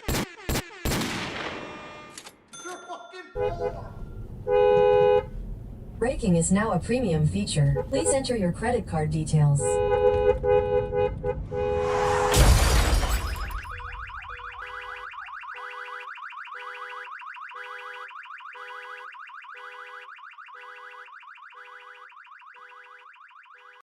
So this is actually from the Norwegian government that made this. And Louis Rossmann, the GOAT of, you know, consumer rights, consumer right to repair, and anti-monopolistic, anti-consumer practices like this, made a video about it. Hey everybody, how's it going? Hope you're having a lovely day. Back in the day, we had innovation. You went from a black and white TV to a color TV. You went from VHS to Super VHS. Now we have enshittification, which is where you take something that people already had and you find a new and inventive way to turn it into a subscription or lock it behind something to extract more money out of people without providing them with a better service. Exactly what happened with my Ring camera, which is why I don't use it anymore or give Amazon any money. And this video from the Norwegian Consumer Council just came out swinging on the entire thing. And because DMA has not won his case yet, because there is no precedent that if me using YTDLP or a screen capture software to show you a piece of somebody else's video is not something that's going to get me wiped off of YouTube, I thought that I would just strike while the iron is hot and show you this video and tell you why I think that the Norwegian Consumer Council is awesome. Okay, so he literally shares the entire video within this video, so I'm going to skip ahead. In a new report, Breaking Free, Pathways to a Fair Technological Future, the Norwegian Consumer Council has delved into the enshittification and how to resist it. The report shows how this phenomenon affects both consumers and society at large, but that is possible to turn a tide. Together with more than 70 consumer groups and other actors in Europe and the US, we are sending a letter to policymakers in the EU, United Kingdom, US, and Electronic Arts. Well, I got a New York City public education. I'm lucky I can read. My nonprofit tries to push back against abusive laws that say that you don't own what you bought and paid for, such as Section 1201 of the DMCA, Fulu Foundation. I've been working on this for a very long time. And one of the things that I found great about this is that a lot of the programs that we're running now, one of them actually started in Norway. So there was this company called Future Home that made a thermostat that was had a lot of smart connected features. And after the company went bankrupt, the person who bought the company sent out a firmware update to everybody's device that limited functionality unless you paid them $117 a year. Fulu Foundation put out a bounty of $5,000 for the first person who freed these devices for customers, and somebody actually did come up with a solution. The person who was the CEO of the company did say that this is a criminal act, that I was suggesting that people hack into their servers, but that's not what happened at all. I was offering a bounty to people who freed your devices. If anything, you sending out a firmware update that limits functionality on a device after the sale, in my opinion, is ransomware. You're the one hacking your customers. I'm simply allowing them to get back access to what they bought and paid. Excellent fucking point. Excellent bar of a point, Louis Rossmann. Companies that purposely take away functionality or features after the fact, after you've already bought the hardware, or signed up for some sort of subscription and then later on changed the terms of the deal, like the Darth Vader thing where he's like, I am altering the deal. Pray I do not alter it further.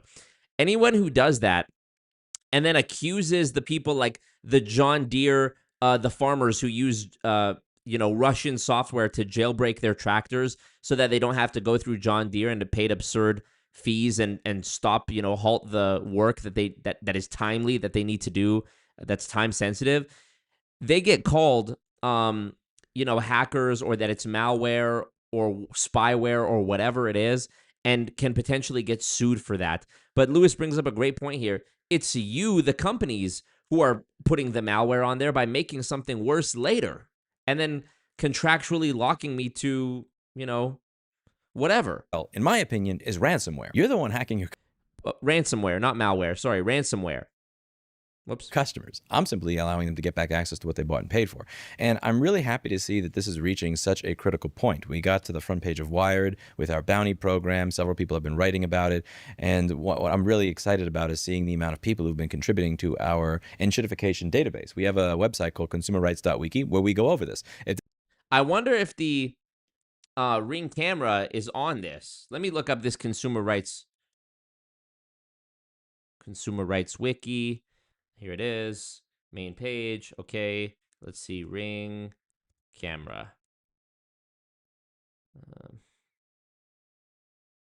Oh, whoa, this is like very recent. Ring, I think the one I had was called Ring Stick Up Cam. Yeah, Stick Up Cam first generation. Okay.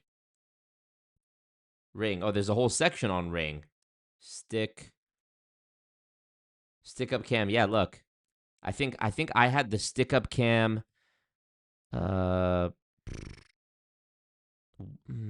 battery, this one?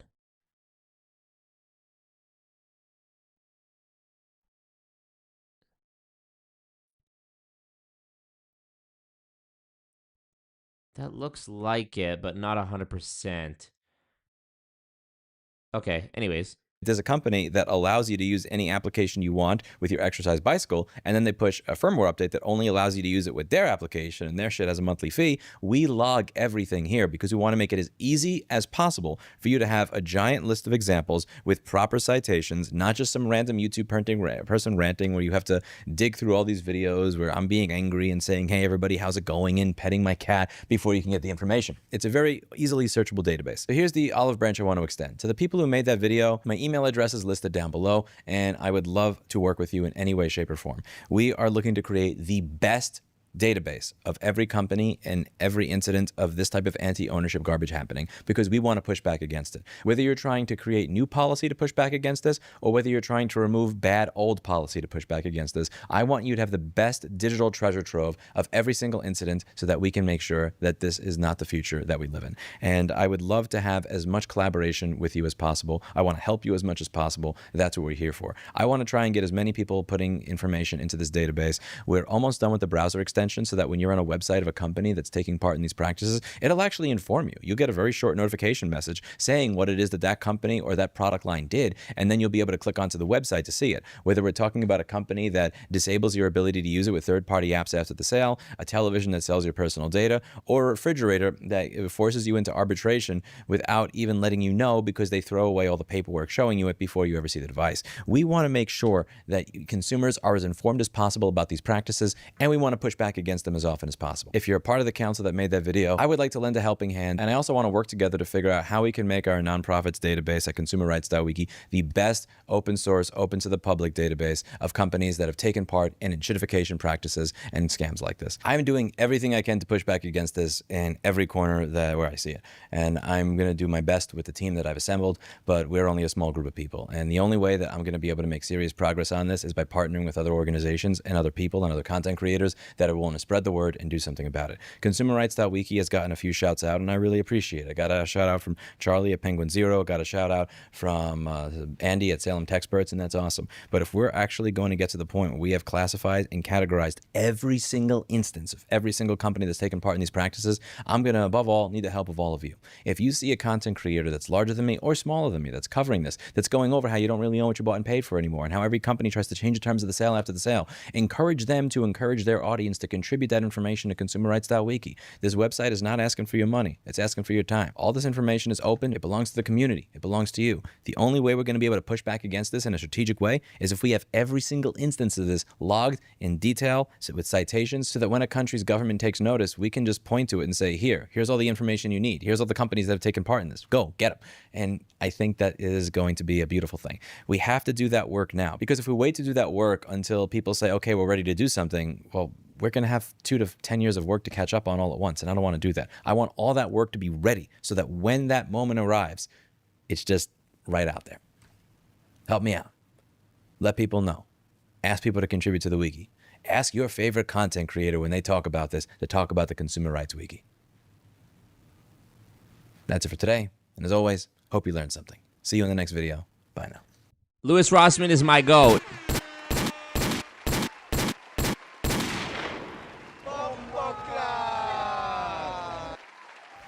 Hey everybody, Louis Rossmann is absolutely my GOAT. Let's look a little bit more into this here. Here's a video I saw on TikTok that I thought was good to check out, which is about this same topic. Cost of living is right now, our standards for what is a good product have never been lower. Like those standards are in absolute hell right now. Like you can still find reasonably priced products, but they wind up being the biggest piece of crap you've ever used in your entire life. Like I was in an Uber on the way over here, and it was like a pretty nice car. And I asked him, I was like, hey, I've never been in a car like this before. What brand is it? And he's like, well, they discontinued making it. So I got a pretty good price on it. And I was like, why did they discontinue making it? And he's like, well, there's a couple of finicky things. Like for one thing, if the car stops for more than 10 seconds, it automatically shuts off. Plus, if it senses fire in the vehicle, then it automatically locks the doors. And I was like, well, that's not finicky. That is decidedly not finicky. That is like a massive, like the biggest safety hazard you could possibly ever have. And he's like, yeah, I know, but I paid $18,000 for it. And I was like, well, that changes things. And that is a good microcosm of the decisions that consumers are forced to make nowadays. Do I want to pay extra money, impoverish myself for safety, or do I want to pay less money and risk burning alive in my own vehicle? How bad the cost of living is right now, our standard... Big facts. Big facts. Okay, all of this is so appropriate that I titled this stream The Great Awakening, because people are waking up to the bullshit in politics, the bullshit in technology, and just capitalism in general. Because right now, like I've always said, I'm not anti-capitalist. I'm anti-crony capitalism. I believe if you make the best thing or you innovate, you should be able to earn more. If you make the best peanut butter jelly sandwich, you should, you know, and you market it better and you get more customers, you deserve to make more. Yes. This is not that. Buying up all the competitors so that you're a monopoly, that's not the capitalism that I am a fan of. Taking away features after you've locked people into, you know, arbitration clauses, binding arbitration clauses, and then taking away features later, and the only thing that they can do is take a bath on the money that they've already spent or continue to spend more money. That's not, to me, that's not the type of capitalism that I think is good. You know, I don't like that. I don't like that there is 105 people watching, but only 50 people have clicked thumbs up on the stream. Thumbs up the king. You know, I don't like when the cult is like, you know, slacking like that. But, yeah, so I've always said that I'm not anti-capitalism. I'm anti, you know, scheming, scamming, deception, cronyism, you know?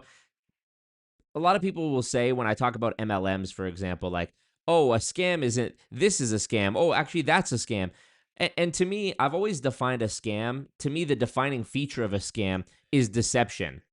You know, like, if you go to a restaurant and the cheeseburger is $50, but what you get is actually what they told you it was going to be, then you might argue that it was a ripoff. The product cost was only, you know, $2 for the whole thing, but they're charging you $50, making $48 profit, and it wasn't anything special. I would call that a ripoff. I wouldn't call it a scam. A scam would be you pay $50 for the burger, you don't even get the burger, or the picture is completely different than the final product that you get. There's some sort of bait and switch. To me, that's what a scam hinges upon, is deception. And in my opinion, that deceptive quality fits exactly what these companies are doing, in my humble opinion. They're telling you that if you pay us this much, you're going to get this. And then they take it away or they change it later. The car example is a great one. There was a few years ago when BMW had the heated seats, BMW heated seats subscription. BMW discontinued its controversial short-lived subscription service for heated seats, which required customers to pay $18 per month to unlock hardware already installed in their vehicle. Due to intense negative public feedback, this, along with heated steering wheel subscriptions, was removed. How about this one? This is a new one because they keep trying to stick it in deeper everywhere. WestJet. I'm just going to search WestJet. WestJet small seats. I'm going to search WestJet small seats. Okay, this was a video that went viral. Let's watch this. Dad, can you just straighten out your legs there? Impossible. Can you just straighten out your legs? Mom, how about you? Yeah, well, I'm going to be sharing my leg space with him. New planes. Yeah, you have to pay for the other leg. Dad, can you just straighten out your legs? So this was a new WestJet plane. Dad, can you... Reclining seat. The video of her 6'3" tall father cramped into his non-reclining seat. If they're selling a seat for a human, it should fit a human. It's inhumane, basically, to make people travel like this. In an email, WestJet said the plane in the video is one of our newly reconfigured aircraft. Later responding on X, we understand that the reconfigured seating isn't ideal for everyone, and adding it's listening closely to feedback. Last month, deal for everyone. It isn't ideal for everyone. Literally, unless you are a toddler or a small child, these seats are not comfortable to sit in for any extended period of time beyond 1 hour, okay? In my opinion. Even then, you're like suffering through it. And this new flight, this new plane, I wonder if they're going to show the layout of it here. And adding it's listening closely to feedback. Last month, WestJet paused the Look at this. plan to install non-reclining seats on more Non-reclining seats, the balls. planes after receiving negative feedback. The balls on these motherfuckers right here. Passengers have concerns. How can you sit like that for like a big long haul flight? Like we're flying to the UK, so that would be pretty disastrous. It's terrible, really. If you want any sort of reasonable travel, you have to pay extra. One aviation expert says seats with reduced legroom are common in Europe, but less so in Canada, and thinks Ottawa should step in. There is no oversight. There is no governance. Dare I say, bring back, federally regulated, airlines? There is no regulation associated with the amount of space that customers are entitled to. Schmidt's father is also calling for change. The aviation authority should have some play in kind of standardizing the requirements or the minimum requirements. CBC News reached out to Transport Canada asking if legroom should be a passenger right. The department did not respond by our deadline. Just don't have legs, guys. Just don't have legs. Figure it out. The balls on these guys to make the seats not recline and make it even smaller so that they can squeeze another row in, get more seats, squeeze more money. Fucking pieces of shit. Okay, there was one more thing that I put in the thumbnail of this video that we haven't talked about yet. This is part of the Great Awakening, one of the biggest scams of the last 10, 15 years, in my opinion. And again, let me just qualify. To me personally, in my opinion, something being a scam hinges upon a fundamental deception of the promise of what the outcome will be. If there is a deception about what is going on, you are scammed. if you did not have all of the information, either by purposeful omission or purposeful misdirection, you did not have all of the informed consent that you needed to actually make the choice. Thus, it was not your choice. Thus, it was a scam.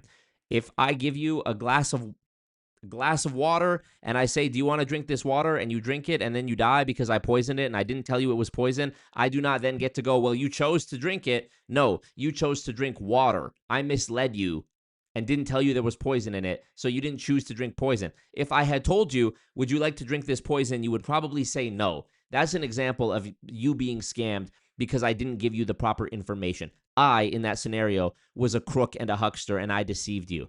That being said, I believe that this video addresses one of the biggest scams of the last 10 to 15 years, and that is the idea of body positivity. I know. Stop. I'm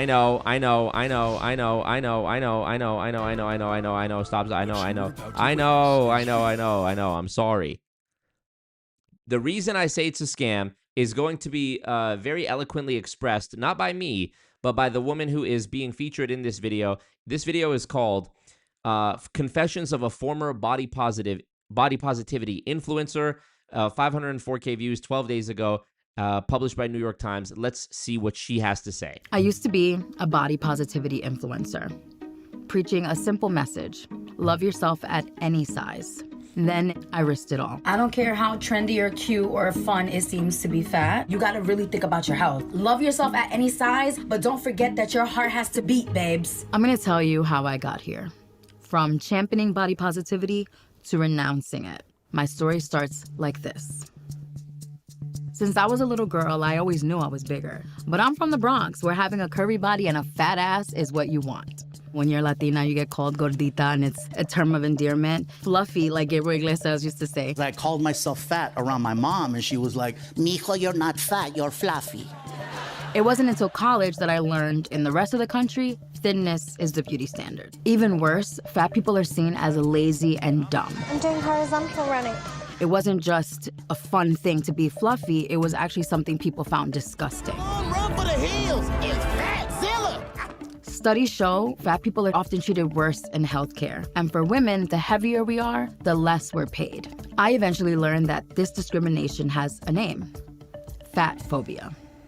I never planned on being a body positivity influencer. I wanted to be an actress, I wanted to be a star. I love Beyonce. But being plus size, I never felt like it was possible, and so I started my YouTube channel in 2010. Make like a semicircle type of effect. But it's just a simple tank top, and it only costs like $13. That's when I started to get more attention from other plus size women about how empowered they felt watching my content, and that just made me feel like I had a bigger purpose in what I was creating. I started posting more intentionally. You woke up for a reason. You didn't wake up to feel bad about yourself. Sometimes about plus size fashion. They actually look like a legit 3X. They look big. Or travel. I deserve to be on this flight just as anyone else. Brands started sending me clothes to model. I have a collaboration with Boohoo. So I partner with GS Love Me. Thank you to Forever 21 for sponsoring this video. I was on magazine covers and making headlines. It was the late 2010s and body positivity exploded. Versace brand featured 3 plus-size models. Full-figured, plus-sized lady. American Vogue. Sports Illustrated. A huge step forward for body positivity. I ain't no size 2, but I can shake it, shake it. Seeing a community that welcomes you with open arms and tells you there's no pressure to look this way, to be this certain weight. I mean, does that not sound like paradise? Then, over time, I got heavier and heavier. I've always been an adventurous person, but there was a lot I couldn't do anymore. Fitting into the seats on roller coasters, planes. I couldn't wear heels, my dresses wouldn't zip up. And that wasn't all. When you're bigger, you might not be able to wipe as well as a thinner person. You can't reach because there's no space. Some days I would look at photos and not even recognize myself. I'm only 5 feet tall, and at my heaviest, I was close to 400 pounds. I started to wonder if loving myself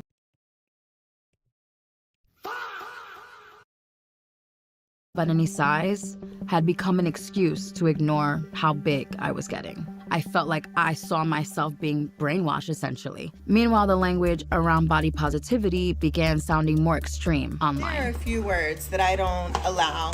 Healthy is one This of them. comes up a lot when I talk about how the word obese is a slur. I don't want to step on the scale at the doctor's. I say, oh, I don't want to be weighed today. Intentional weight loss is fat phobic. This is what makes exercise fat phobic. It's rooted in fat phobia. It's not rooted in science. It doesn't work. I've even seen celebrities being attacked for losing weight. This morning, Kelly Clarkson facing criticism after revealing she's taking a prescription medication for weight loss. The slim down star is facing criticism after her noticeable weight loss. It wasn't always like this. Years before, I had often talked about weight loss without getting hate. The last couple days, I was feeling really like depressed. And I was like, I need to get my ass out there and work out. Today's video is going to be a what I eat in a day video to lose weight. But as the body positivity community became more radical, I was scared to say the wrong thing. So I stayed silent. Then my friend died.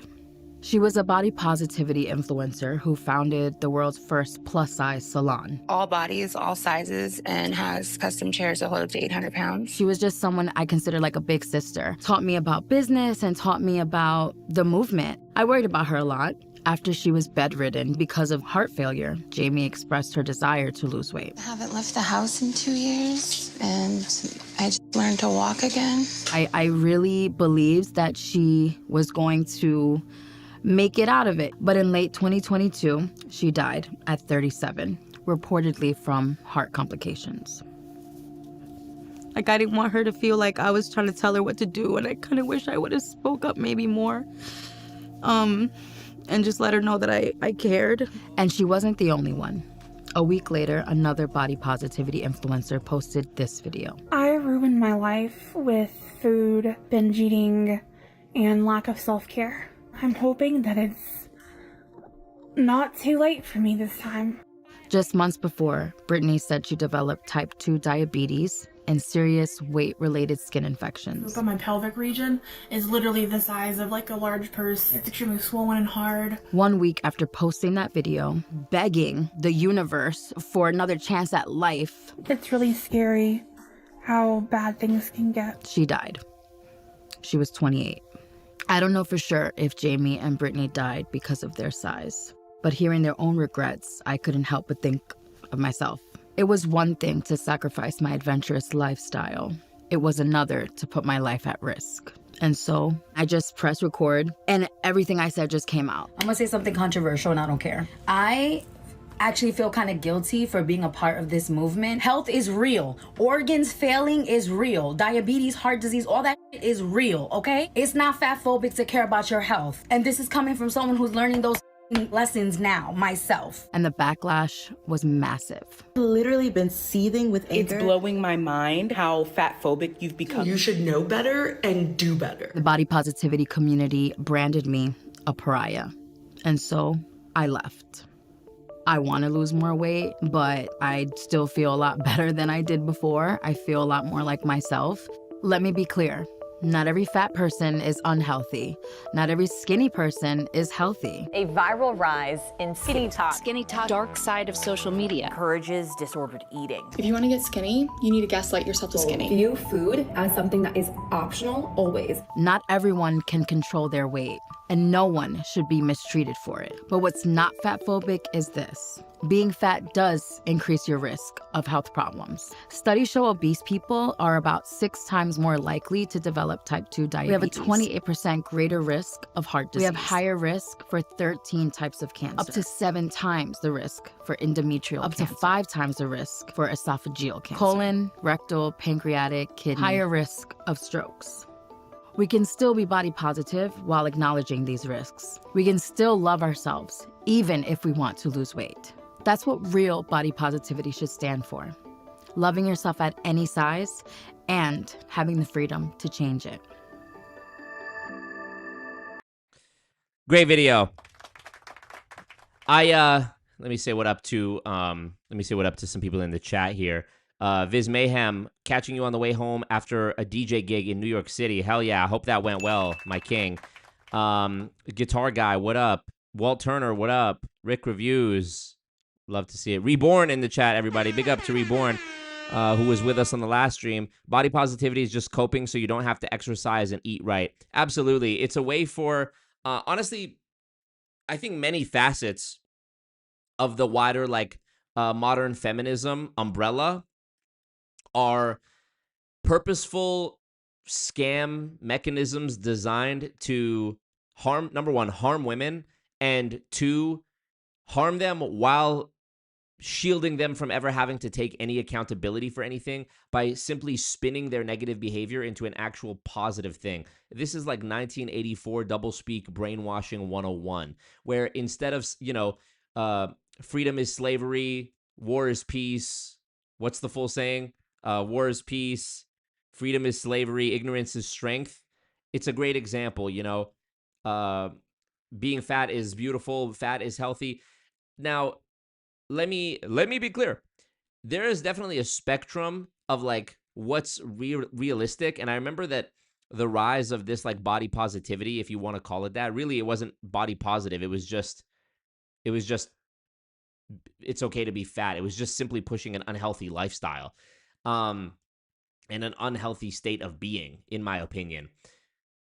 But on the spectrum of like realistic body standards or beauty standards, I get that it can be harmful to a young girl's mental state or her development if there's an unrealistic beauty standard of movies, models, magazines, Instagram, filters, fillers, etc. However, not that I'm competing here, but hasn't that also existed for everybody? Who were the male unrealistic body standards? Batman, Superman, G.I. Joe, He-Man. His name is literally he, the pronoun man. Imagine if there was a character called She-Woman, and she was like, she had big titties and a fat ass and was just like cut and had crazy abs. It would be blood in the streets. I mean, they tried to make it seem like Barbie was a horrible thing, because of this. But I sort of look at it the same as like an action movie, Of course it's not real. Of course it's unrealistic. That's why people look to it, that's why they idolize it, because it's escapism. I've never watched Fast and Furious and then had a delusional sense of how I was going to be driving on my way home from the theater. I don't know. It's just obvious to me that it was unrealistic to be a supermodel or to be a superhero. Those comic book superheroes were drawn exaggeratively. The female supermodels and actresses, whatever, had plastic surgery and enhancements that went beyond nature in order to look the way they did. Superhero movie actors today are juiced to the gills on steroids. Like, I remember when I watched Spider-Man 1 with Tobey Maguire when I was a kid. I think that came out 2000, right? Tobey Maguire in Spider-Man 1 has that scene where he undergoes the transformation, right? And he's in the mirror looking at his body after he wakes up from a nap. And this is his body. And I remember being like, damn, this dude's fucking jacked. Like, this was a jacked physique back in 2000. This was like, you were a superhero. And within the story of Spider-Man, he had undergone like a chemical infusion of super-powered spider blood to look like this. This wouldn't even be considered for the role of Spider-Man today, I feel like. Well, actually, the actor who does play Spider-Man today is smaller than this. So maybe Spider-Man's a bad example overall. But think about like Ben Affleck's Batman. Think about how big and bulky he was. Or like Christopher Reeve's Superman. Christopher Reeve Superman. Let's look at his physique. I mean, could you even be in a movie today with this physique? Never mind a superhero movie where you're playing Superman and wearing a skin-tight spandex. This is a normal guy. This looks like a normal guy. Look at this. Where is his chest? And no disrespect to Christopher Reeves. I fuck with Christopher Reeves. But I'm just saying, the standard has gotten increasingly more unrealistic for both men and women. The reason I say that body positivity was a scam targeting women is because I never saw any sort of normalization of fatness being put on Men's Health magazine. In the video we just watched where it showed like the, cuts of different magazine covers where it was like promoting body positivity, and it was like praising a bunch of fat actresses just for being fat and showing that people come in all shapes and sizes. I don't recall that for any male actor. It's always like used as like a joke if an actor is fat. It's a negative stigma. Whereas when women do it, when women are fat, it's like, girl, you're putting on for those that look like us. And that is a psyop scam that they are doing on women to, number one, make them less attractive, hurt their own health, and ultimately contribute to division, the lack of families, lack of people getting together, lack of personal responsibility, lack of children being born.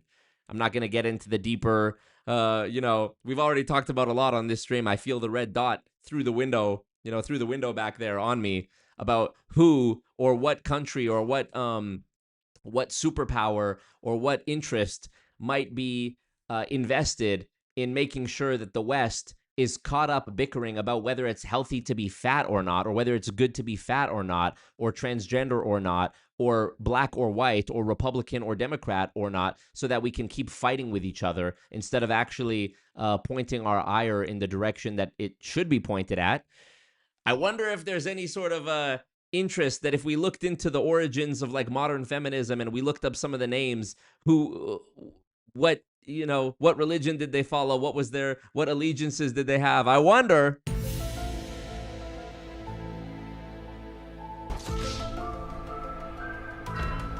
Hey, Marco, don't do this. I won't do it, BB. I won't do it.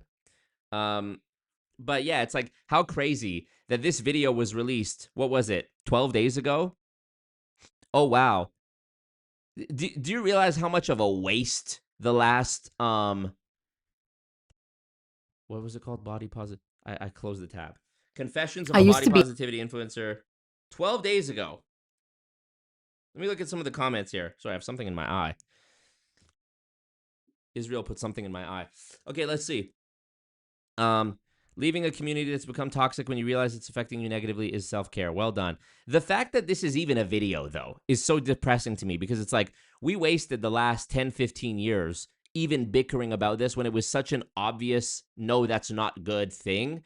And in the meantime, everything that we've argued about has distracted us from the greatest wealth transfers, the most billionaires being created, the most enshittification, the most digital surveillance bullshit, the most, degradation of the things that really matter. This never mattered. This was never an issue. How about instead of trying to normalize body positivity and pitting fat people against everyone else and trying to find the fat phobia in everything, how about imagine if we had spent the last 10, 15 years putting our effort into the companies that are and the lobbying groups that are lobbying to allow for more poison to be put in the food that makes everybody fat to begin with. How about we spent time pushing for more nutritional education for ourselves and for children, and in schools?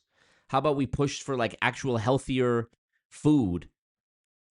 But no, the distraction was set up perfectly. They created the problem, and then there was a whole campaign of trying to convince you that it's not a problem at all, and actually it's okay to be fat, and actually it's good to be fat. When it's not. It's just objectively not good for your health. So, this is no judgment towards anybody who's fat. It's not, I've been a skinny guy my whole life, and that's also not healthy. People who have muscle mass on their body have been shown to be able to ward off disease and sickness better than people who are without muscle tissue. So, I'm not the perfect specimen either, and I definitely don't judge people as people, whether they're fat or not. Some people don't have the education to not be fat. Some people are addicted to food because their parents had them on an unhealthy diet from when they were young. Some people live lifestyles that don't necessarily allow for them to make the best choices all of the time, et cetera, et cetera, et cetera. I got to be very careful about not making excuses for people, because then we're landing back. We're shifting more towards the end of the spectrum that's saying, like, just fuck it, be fat. But yeah, we already knew this. We already knew all of this. And anyone who has engaged in the argument of whether it's good or bad has been distracted by the powers that be from talking about what we really should be talking about. Like, did you know that the food coloring agent called carmine, bright red pigment derived from crushed female cochineal insects, used as a natural food coloring, E120, and cosmetic dye, is found in items like yogurt, candy, juices, and lipstick. While it is considered safe for most, it can cause severe allergic reactions. So this is what carmine is, okay? It's bugs. This red coloring is bugs. It's literal, I don't want to say the word parasite, but that's what it is. It's a food coloring made from bugs. And we eat this. How about instead of arguing whether it's good to be fat or not, we say, hey, what the fuck? In the book Doublespeak, they talk about, there's one chapter talking about doublespeak in food. Bone calcium. I'm just going to search doublespeak bone calcium. Doublespeak surrounding bone calcium involves marketing jargon that implies da-da-da-da-da. There's one section of the, there's one part in the book. I should go grab the book and see if I can find, but I don't wait. That's going to be boring, seeing me try to flip through my bookmarks to find the right part that says this. But it talks about how on like a can of grocery store canned soup or canned meat, you know, like think of like a Chef Boyardee that has the beef or whatever. Because of the processing of the beef, there's going to be fragments of bone. Okay, it's just inevitable that fragments of bone are going to make it into the food. So what did they do? Rather than try to get the bone out of the food, they just simply let it go in and reclassified it as bone, reclassified it from bone to change it to the word calcium. So what the word calcium, everybody has associated calcium with positivity, right? You saw the milk commercials growing up, like the Got Milk campaign here in Canada, where it was like bones, you know, milk is a source of calcium, so it promotes bone health. So we've always been, you know, conditioned to equate the word calcium with bone health and your bones. Because technically, what is bone? It's calcified tissue. Just like your fingernails are calcified tissue. Your bone is calcified tissue. So technically, your bone is calcium because it's calcified tissue. So on a, you know, they put the word calcium instead of writing bone, which would make no one want to buy the food or eat the food because nobody wants to eat bone or risk eating something that has bone in it. They would just say, okay, well, we'll call it calcium, and then we'll make up a rule that says it's okay to have X amount of calcium. But who made that? Who decided that? Who made that up? Well, of course we don't know that because we've been sitting here bickering about whether it's good to be 600 fucking pounds or not. Stunning and brave indeed. When Magic Mike came out, it was over for you if you didn't look like a stripper, says Joseph. What up, Peener Investments? Sangila says, many people aren't ready to have this convo since everyone is offended by the air nowadays. The pendulum is swinging. We're in the Great Awakening right now. Monsoon the Goon says, I wish North America embraced train travel like other countries.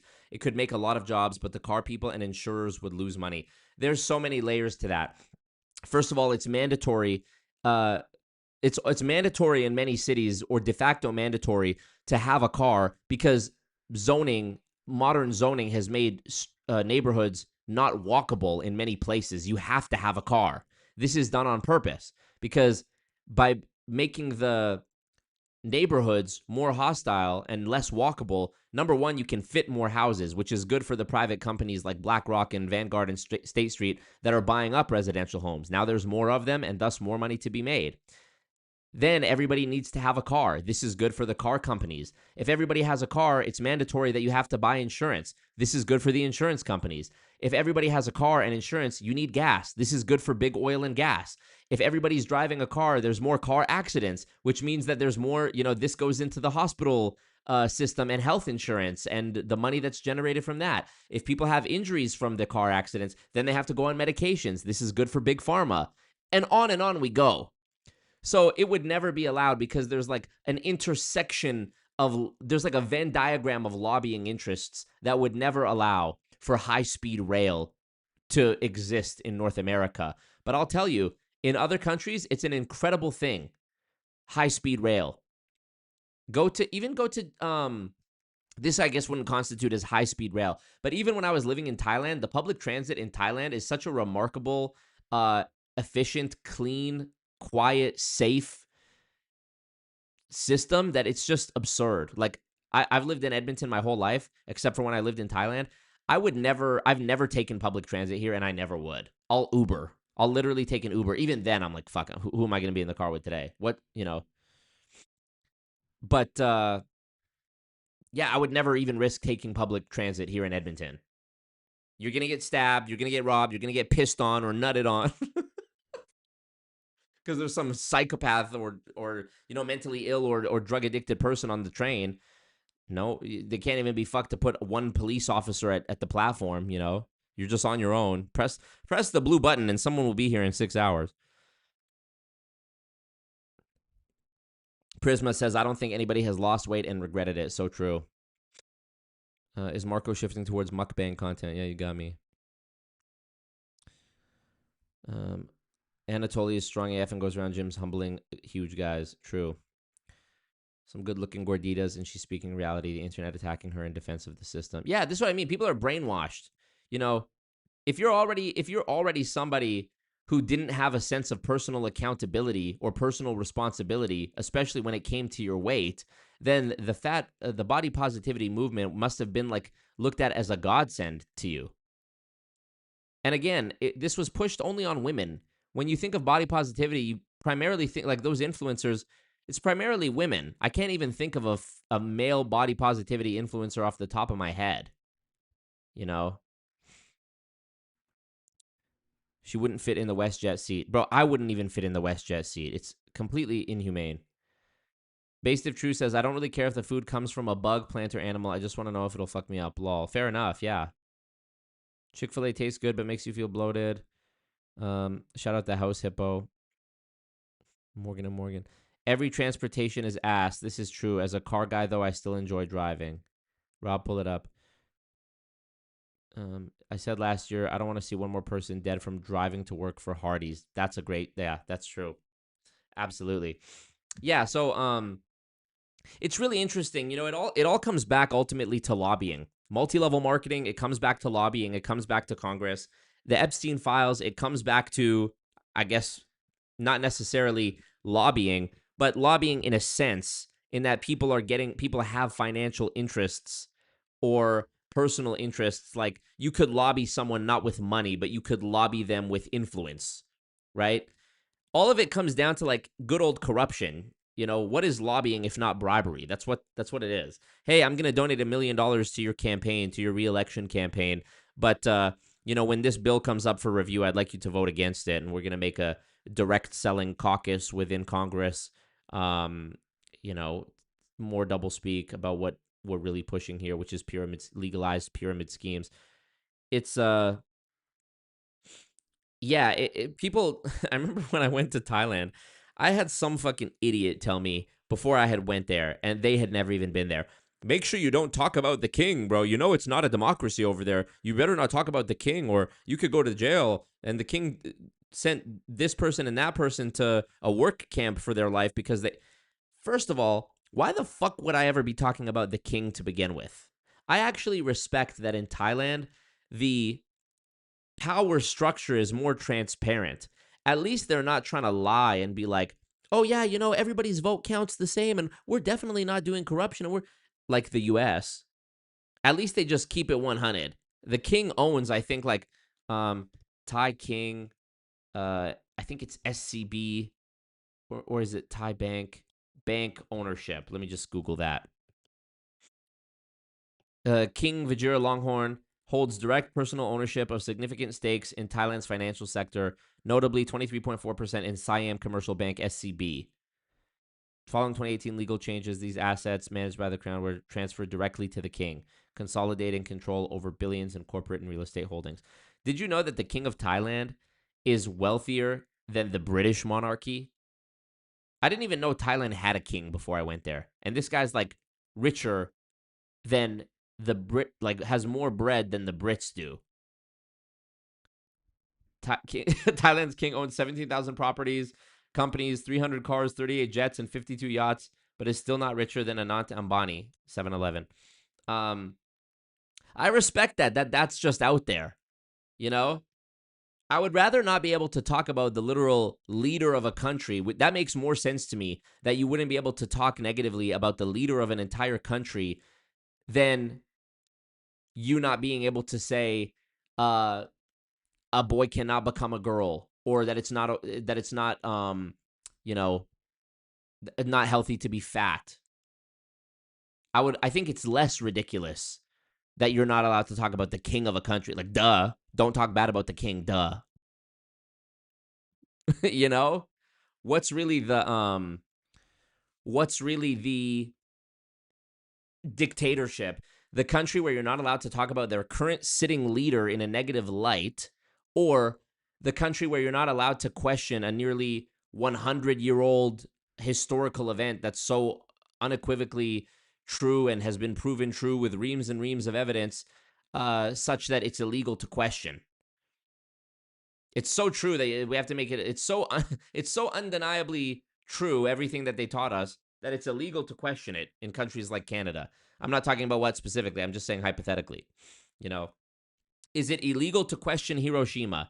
Is it illegal to deny Hiroshima happened? Let's see that in Canada. Denying the 1945 atomic bombing of Hiroshima happened is not illegal under international law or in most countries. It is generally considered a matter of protected, albeit factually incorrect speech. While Holocaust denial, I didn't even say anything about the Holocaust in this Google search. Holocaust denial is criminalized in several nations.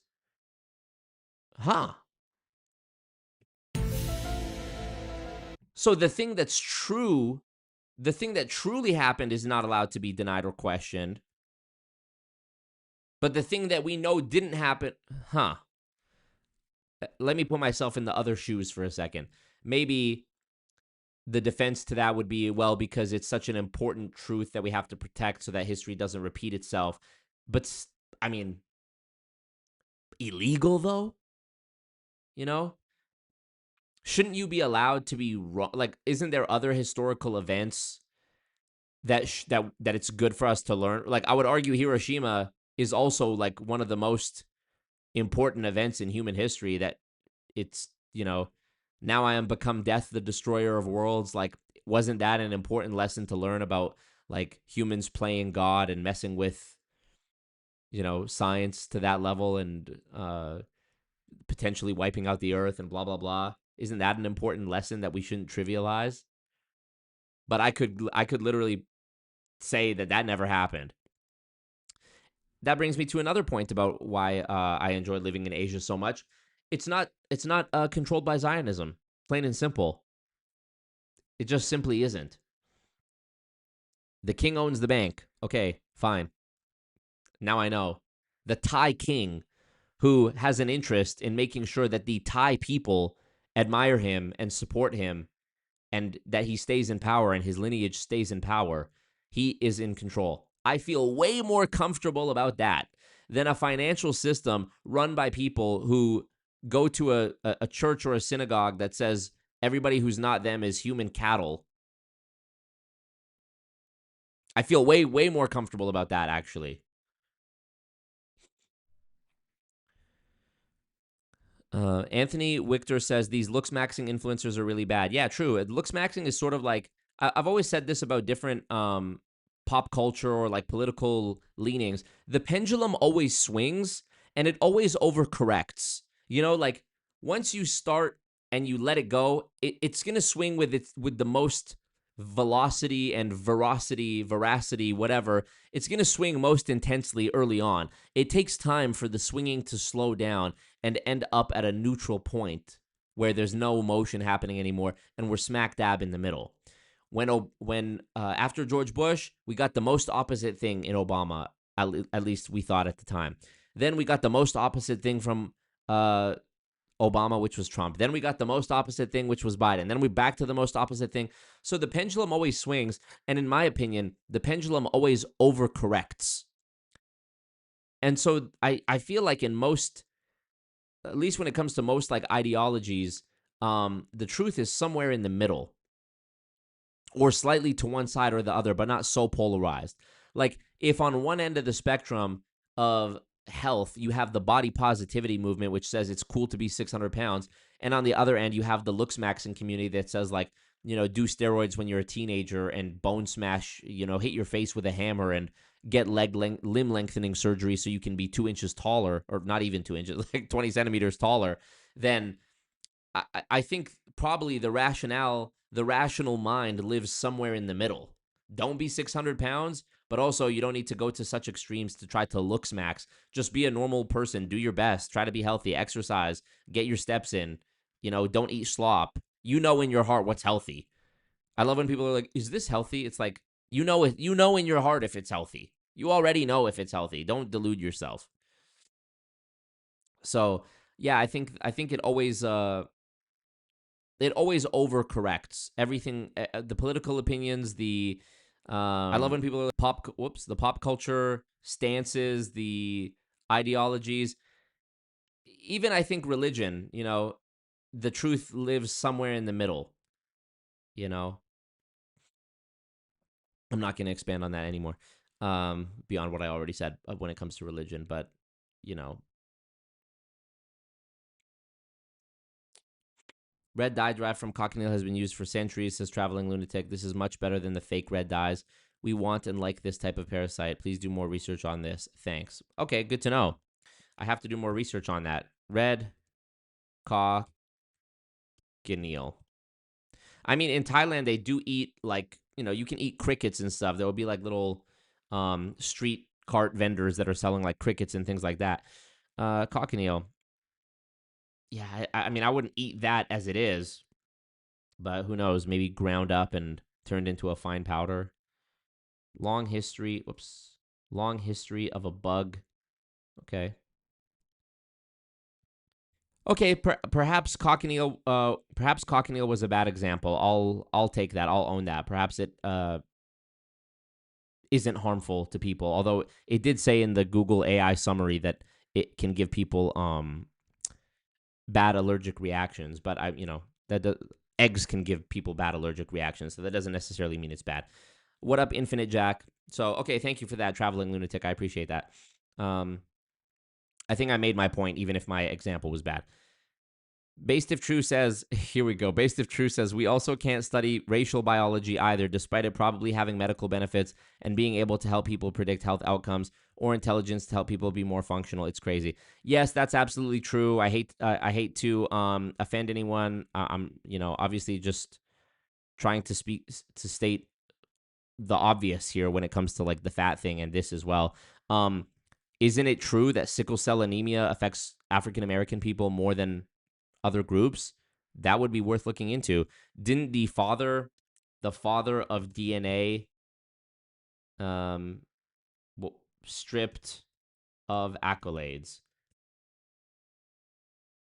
Let me find this. Okay, James Watson, co-discoverer of the DNA double helix, was stripped of his honorary titles by Cold Spring Harbor Laboratory in 2019 following a documentary where he reiterated racist views on genetics, capping years of controversy regarding derogatory, misogynistic, and scientifically unfounded comments that overshadowed his 1962 Nobel Prize. So, a co-discoverer of the DNA double helix, like arguably one of the most important scientists in human history, unarguably, accolades revoked, offensive comments regarding race and intelligence in a television documentary. Let's actually see what he said. He says, let me find the quote. In 2007, the scientist said that he was inherently gloomy about the prospect of Africa because all our social policies are based on the fact that their intelligence is the same as ours, whereas all the testing says not really. Why is that racist? He's talking about Africa. He's not talking necessarily about black people. There's many different factors that would go into a group's intelligence aside from skin color. Their environment, poverty, a global interference from military powers abroad like the United States could absolutely put people into a set of circumstances where they don't have the same intelligence. That quote is not inherently racist. Because what is racism? Disliking a group based on trivial, like the color of their skin. I actually think that I've said before, I think that largely doesn't exist. Like, yeah, there are probably a few people out there who don't like people who are of a certain skin color just because, but I actually don't think it's about that. I think anyone who like self-identifies as racist has that point of view because they're correlating certain behaviors with a certain group of people based on their own experiences or like patterns that they see. But do I actually think there's people running around being like, oh, this guy's one shade olive too dark, thus I don't like him? No, I don't think that exists. I honestly don't think that's true. You know the meme where it's like, girl, I'm not racist meme. Let me find this. Let me find it. Yeah, this one. Wow, I found it. I'm so good. It's a girl, I'm not racist, and her friends, they all look like her. Guy, I am racist, and all his friends are like from all over. Yeah, like that's me and my friends for sure. For sure.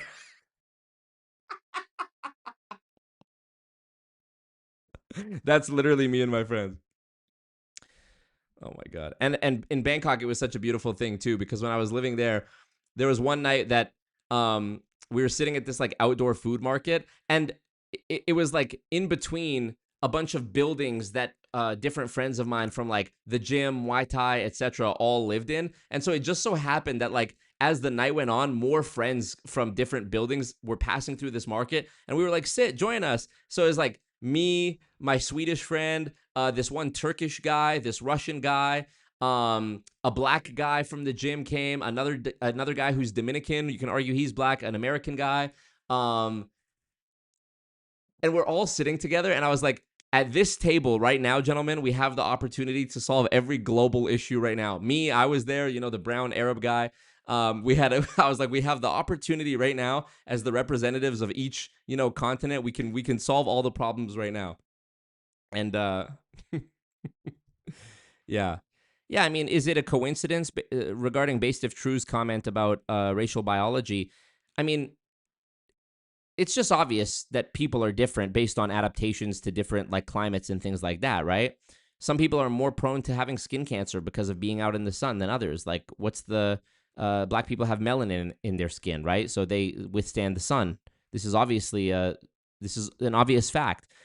Is it a coincidence that to me, it's no more controversial. The idea of studying racial biology is no more controversial than the idea of studying the differences between men and women. That's a biological difference.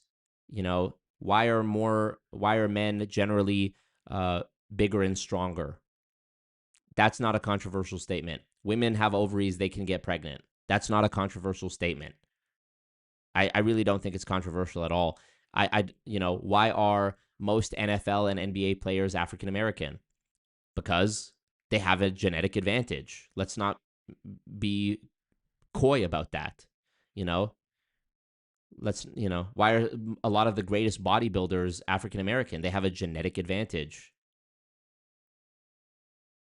Hello? What you were about to witness is real.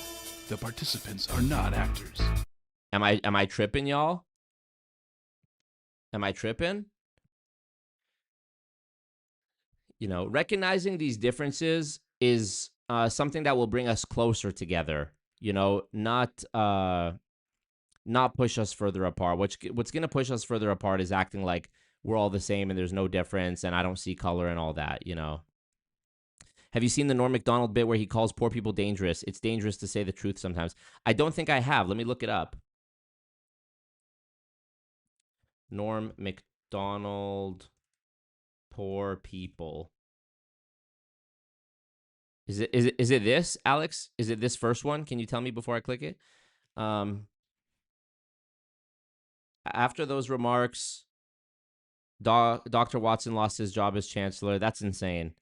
Imagine giving your life. He's an old man. You've given your life to science and the study of biology, and you are a co-discoverer of the double helix that we all studied in school. In an interview with the news agency, his son said Dr. Watson's statements might make him out to be a bigot and discriminatory, but that was not true.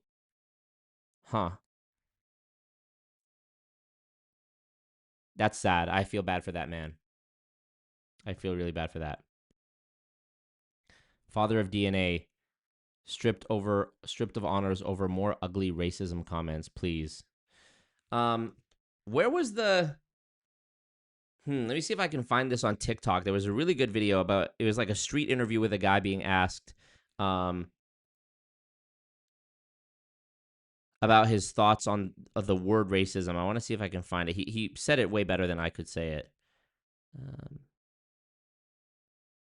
Let me see. I don't even know what I would search.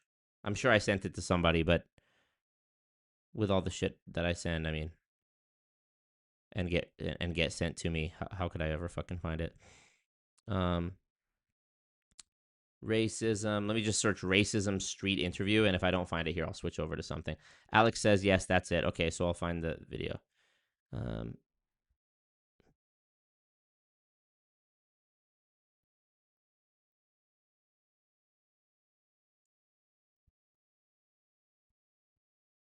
You know, anyways, I can't find it. But yeah, like I said, I really don't think there are people out here hating other groups because of their skin color alone. I really don't.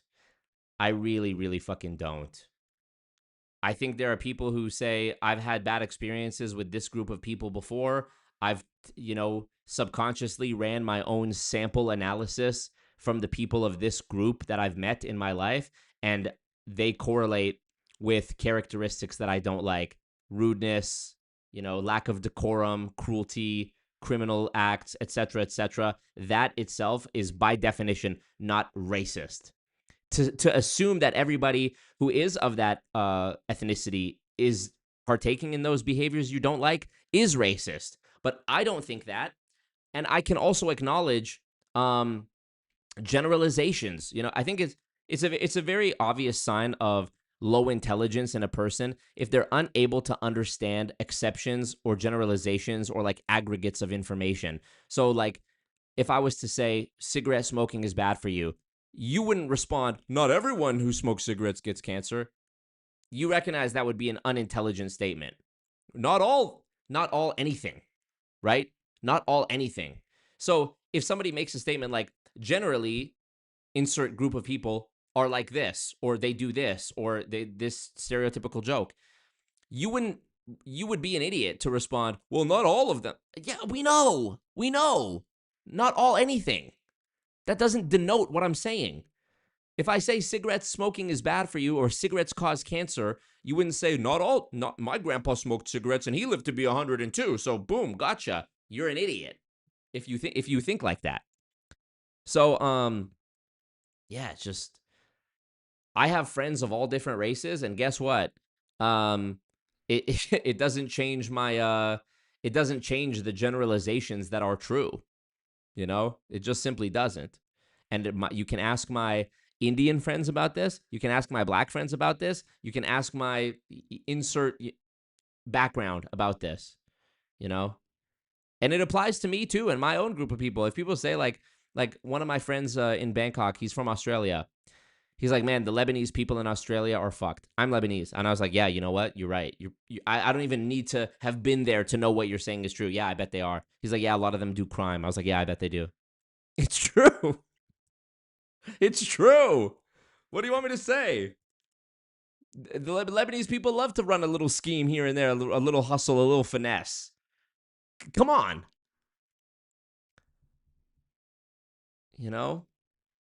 Based if True says purity testing has shot down so many great people's contributions. Same for Blue Eyes. Guitar Guy says people got white because North Europe is cloudy. Same for Blue Eyes because they take in more light since it's darker over there. They had an evolutionary advantage. Boom. It's an unfortunate cycle because if people are treated bad or they think they are, they will be rude to those who aren't, and then the cycle continues. It's self-affirming prejudice. I believe this is the term you're looking for, the Pygmalion effect. Psychological phenomenon where high expectations from others lead to improved performance acting as a self-fulfilling prophecy. The reverse of this is also true. So like if you tell a child that they're so smart and that they're, capable, or that they're God's chosen, it's probably going to result in a greater sense of confidence, which then is like the placebo effect that actually does make them achieve higher. Thus, it becomes true. The same way if you stomp on a kid's confidence, they're going to have a negative self-image, and then they're going to second guess their, when they're writing the test, they're going to second guess their answers, get more answers wrong, get a bad result on the test. Thus, they think it's true, I am stupid, and the cycle continues. Higher expectations lead to increased performance, while lower expectations, the Golem effect, change this, the Goyim effect, lead to decreased performance. An authority figure's belief in a person leads them to provide more encouragement, better feedback, and more challenging opportunities. The subject receiving this positive reinforcement gains confidence, works harder, and ultimately meets the higher expectations. Named after the Greek myth of Pygmalion, a sculptor who fell in love with his own creation, which then came to life. Oh, that's sweet. Delulu, but so sweet. Commonly observed in classrooms, workplaces, and sports, where a manager or teacher's beliefs shape the success of their subordinates or students. Bars. Let's watch this Norm Macdonald thing from Alex. Well, where does she? Is it are there black people there? Oh my God! Where what does that have to do? Well, why is it harder if there's black people there? Because black people are generally poor, and poor people are generally dangerous. Oh my God! Wow, I can't Norm. believe you just went there. What? As a racist, I'm highly offended by what Norm said. Let's see. Black people are rich? Black people span all the strata. No. And you're saying you gotta check your statistics. Poor and, no, black people are poorer than white people. You didn't know that? Are you telling me that you think black... What I'm saying is that I try not to pigeonhole people into black people are poor. Not into the truth. Listen, there's a huge ignored middle class black population out there. How dare you say black people are poor and therefore dangerous? Because I want them to be not poor, that's why. And really, what's your plan? My plan is to, first of all, admit that the black people have less money than white people. Because we live in a racist society. True. 400 FM 97. If you'd like to talk with Norm Macdonald, I'm sure he'd love to take your call Absolutely. right now. Michelle, you're on the air. Prince Royal, I missed a comment from Prince Royal here. He says, is it racist to point out simple facts? Not all countries are the same when it comes to intelligence, like Somalia. That's true. The average IQ in Somalia is like below that of what's considered mentally retarded in the United States. But let's not discount the potential in everyone. Exactly. At the same token, you guys might remember, if you followed me for a long time, one of my friends who's a fellow comedian, I guess I shouldn't say fellow anymore because I haven't been doing comedy for the last few years, but at the time was a fellow comedian in Edmonton. His name is Mo. He's Somalian and is one of the smartest, like to an intimidating level, one of the most well-read, smartest, and funniest people I've ever met in my life. Shout out to Mo. If you've been following me since 2019, you might have remembered I had him on my live stream a couple of times back in like late 2019, maybe early 2020, more likely. Yeah, he's Somalian, and that would not disprove the exception. And you can, with comedians, you can talk about stuff like this because they'll all tell you, yeah, it's true. You know, no comedian is going to get offended for you like roasting them or, joking about their background or their people, because usually that's a source of material that they themselves are drawing on, Yeah, okay, let's see. Ben says a little bit, Marco, and that was in our White House. True, okay. Blew my mind. Asia genetics combat snow blindness, which many Europeans... Oh, interesting. I didn't know that. I just wanted to say that was one of the funniest things I've ever heard. And you need that black people are poor? It's hilarious. The teacher thing, and you need to probably act like you're not offended by that, because first, you don't have a right to act like you're offended, and that was funny as hell. He is right about black people being poor. You know it. I know it. Oh, my God. What has happened on this show? Well, he taught us a lot today. I think moms... Oh, it's a learning show. Mom's an easy job. Where have you guys been job. living for the last 300 years in this country? Steve, you're on the air. Normie. Yeah, hey, baby. Hey, you were awesome on the Bob Saget roast. Oh, thanks, man. That's nice of you to say. You're the best all-time on the roast, actually. Oh, really? That's sweet. All right, hold on. Paris, you are on the air. I think that is... I love being a guy. Fidel, you guys know my friend Fidel from the Unicity video, from the I Am Academy videos. Dude, me and him talk pretty much every day. And he's one of my best friends. And the other day, he sends me this fucking video. Hold on, guys. I'm so sorry. I need to find this. Let me see. Oh my god, hold on. What did I said the most out-of-pocket shit, but please, hold on. Bear with me. Black people. I can't believe this. Hold on. Okay, I'm going to show you this. This is an incredibly offensive I hope Fidel wouldn't mind me sharing this. Oh my god. Okay, when did he send me this? Hold on, let me just airdrop it to my computer real quick. Copy link, paste. Okay, this is an incredibly offensive video, everyone. So Fidel sent me this. I know, but I could pay your way. I'll fly you out, get you a black truck to pick you up from the airport. So this is two people on like one of these chat roulette type sites, okay? Right to my crib, fuck your brains out, never talk to you again. Good, how old you is? You said what? 19. You 19 years old and shit. You ever been fucked? Alright guys, so here we have like base avatar, and this is not getting bullied at You can all. keep it real, you feel me? I just like virgins and shit. I'm gonna take them to the Virgin Islands and shit. Have I ever been what? Have you ever been fucked doggy style, ass in the air, dick and balls all over your coochie, fucking your coochie hole, fucking that cooter cat, making. So this guy's probably streaming and is trying to make like a viral moment by saying some wild shit to this girl on live. At least I hope. Make you cream, make you feel good. Man, fuck you, you little bitch. Go watch Coco Melon. Bitch, I'm talking to your sister right now. You doing too much. Get the fuck out my business, bitch. You doing...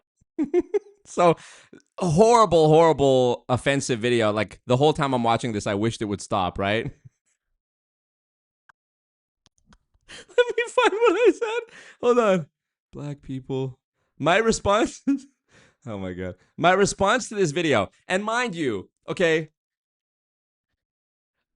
when I say this, I'm joking. I'm joking with my friend who's black who sent me this. And my response was, see, I'm leaking the inside. I'm leaking the group chat right now. You know the memes where it's like, if the group chat gets leaked, we're all going to jail. I'm leaking the group chat right now. I responded to this video to Fidel. I said, black people need retraining for real, bro. Crying, laughing.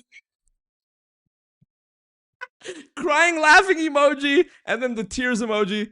And he said, even me. And I said, nah, you good. He said, no, I'm saying I do. Laughing emoji. I said, Olam Fow. And then we were back to business. And then he sends me another video. That was like last week. Then he sends me another video. Yeah, that was February 17th. Then he sends me another video. When was this? Yesterday? 2 days ago? And it was some more out-of-pocket black people shit. Hold on, let me find it. Hold on. Black people need retraining. Who fucking says that? And then here's another one. Here's another one. He sends me this. Okay? Look what he sent me. Look at this fucking video. Okay. The caption is Nakers on a Zoom call. Naked. Okay, watch. So there's a bunch of black folks on Zoom. Let's see what happens. Okay. I think a lot of you missed a lot of the stuff last year in second grade, so I'm going to let you.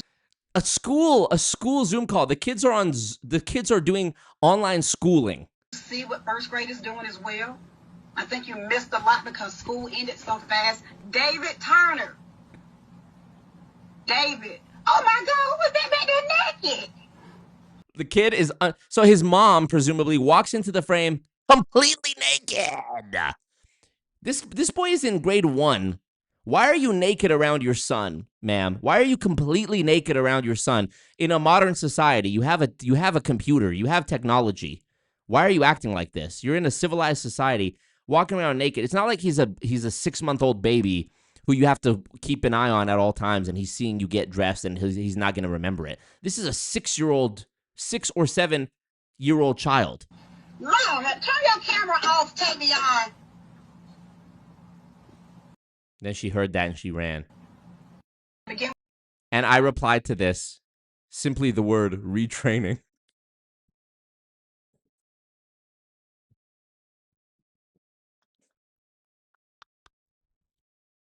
Oh my goodness. Oh my god. Oh my god. Ooh, Wamba guy. Oh my goodness. Retraining. Like, obviously I'm joking, you know? But like, when you have, like, I have one friend, my friend Nick, shout out to Nick. When I was in Japan, I finally got to meet up with him. This is in like 2024. And he's been supporting me. We met through the internet. He's been supporting me since 2021 when I made the videos about I Am Academy. And I finally got to meet him in 2024. This guy sends me almost exclusively, like, so ethnically he's Vietnamese and he lives in Japan. His almost exclusively what he sends me is like racist towards Asian. Videos that are like almost exclusively racist towards Asian people, and then I send them back to him, and it's like ha ha ha, or he'll send me some Arab shit, or I'll send, like, it's fine. It's fine. No one cares. Nobody cares. You know? Like, literally, these are the type of friends who, like, I could tell them, like, oh yeah, I got pulled over in traffic. This lady was in the carpool lane. She was going so slow. I pulled up, old Chinese woman. My Chinese friend would be like, yep. What? Okay, no, here, let's watch. Completely untrue. Go on. Not all black people are poorer. Amen, sister. White. Well, I didn't say that. That's what you No, said. you said I black said people black have people less money have than less white people. money than white people. You've Yeah. been to West Virginia? Because there's some white people with no money there. Well, Exactly. well, okay. You're saying one black person. LOL, Based If True says Somalia's IQ isn't 76 like the racist researcher said. When the real, not racist researchers came in, they found it was around 81. Yeah, so not much better at all. What's the average IQ in Canada? 99 and 102. How about USA? 98. Got it. Has more money. Exactly. Well, okay. You're saying one black person has more money than one white person. Like, what True. about Eddie Murphy? Yeah. What about Eddie Murphy? You're Yeah. saying by and large. No, Thank you for sending this suggestion of this video, by the way, Alex, because it's such a great example of like the low IQ inability of being able to understand exceptions and generalizations and like aggregates of information. Right. If you break it down. You're right. Yeah, of course, black people have less money than white people. As Not an average. true. Not all black people have less money than white people. Oh but my he's talking God. in okay. Oh my We all God. get what he's saying. Listen. This pisses me off because I know people like this who this is their immediate knee-jerk reaction is to be like, well, not all. Fuck you. Listen, guys in a wheelchair, there's a guy in a wheelchair that can go faster than me in a race. But if I said guys in wheelchairs are generally slower than me, you know? Come the on. way you said it was so harsh that to Give say... your head a shake. Give your head a shake. Oh, my God. All right, thank you. Hey, it's Danielle from Big Brother. Famously black woman. I need my 40 acres and a mule. I need my 40 acres and a mule. But you know what? L'Real Plain Jane asks if Streamlabs is down. I don't think so. I sure fucking hope not. Didn't I get a $1 Streamlabs donation from Anonymous earlier on? Let me see. It better not be fucking... Yeah, I did. It should be working. $50 billion. Somebody dropped $50 billion. We need to get my lawyer. I just had a meeting with him the other day. He needs more money. But he's right. Yeah. I need my 40 acres and a mule. But you know what? He's right. Yeah. Go on, Danielle.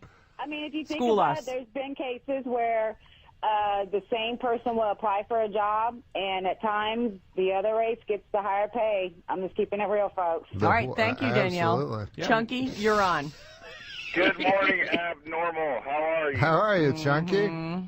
Hey, what about Mexicans? Are they hard workers? And are Jews stingy? What's the rest of it? And why don't white people have any culture in this country? And I totally hear you about the iPod. I'm sick of all my songs, too. All right. Yeah. All right, just sum it all up, Norm Macdonald. Well, I'm saying that having less... Try to offend everyone equally. Having less money or having or not having less money is not a product of your nature. It's that you don't have the money because the white people don't give you the money. It's actually supportive of black people to say that, actually. 707 of course says... I'm supportive of black people. I'm in a room of You're racists. saying that to have justice, oh, we should my all God. have equal, The 415 says, maybe we should educate funny. our children a la Lord of the Flies. Norm? Just throw all the kids on an island and let them sort out their own society. I can't read that. Yeah, that would probably be better. Yeah, I agree. Sure, throw them in there and just let the weak be killed and the strong survive. And Jews no, are that's good what. with Listen, money. that's what we're doing as adults. We're doing that as adults. Yeah, absolutely. I agree with that. We are. Is this true? Everybody's having a hard time donating? What's going on? Streamlabs is acting up and Super Chat too? Keep refreshing and exiting the stream, but no? Have I been nuked? Have I talked about things I shouldn't talk about? Pondy stream already? Are you kidding me? That's fucked, dude. What? Why?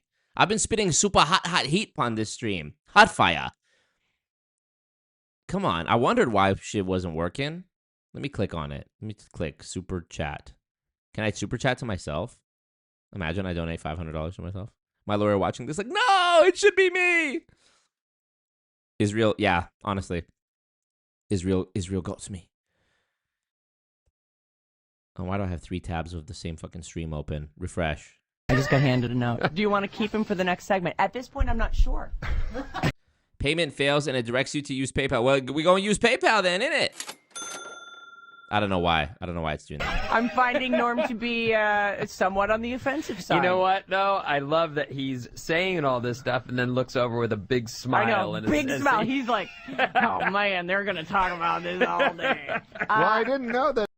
I should have known when I came back into the anti-MLM video space in 2023 that I was never going to be able to get along with some of these fucking psychopaths, because I was like, I'm going to come back in. I have, 60,000 subscribers. I'm going to be the guy who helps lift everybody up. And, I'm going to be the one who's, giving everybody a platform and collabing with everyone. And together we're going to unify and we're going to get people informed about multi-level marketing and we're going to defeat them. Little did I fucking know that these people... It was women, that these women were too committed to talking about everything else that wasn't MLM while also trying to be tiptoeing and being so scared of offending anyone. There was these are some of these people would be like, this is a trigger warning. We're going to be talking about bro, they would give trigger warnings for the dumbest shit. I'm trying to think of the one example that I was just like, okay, this has gone too far.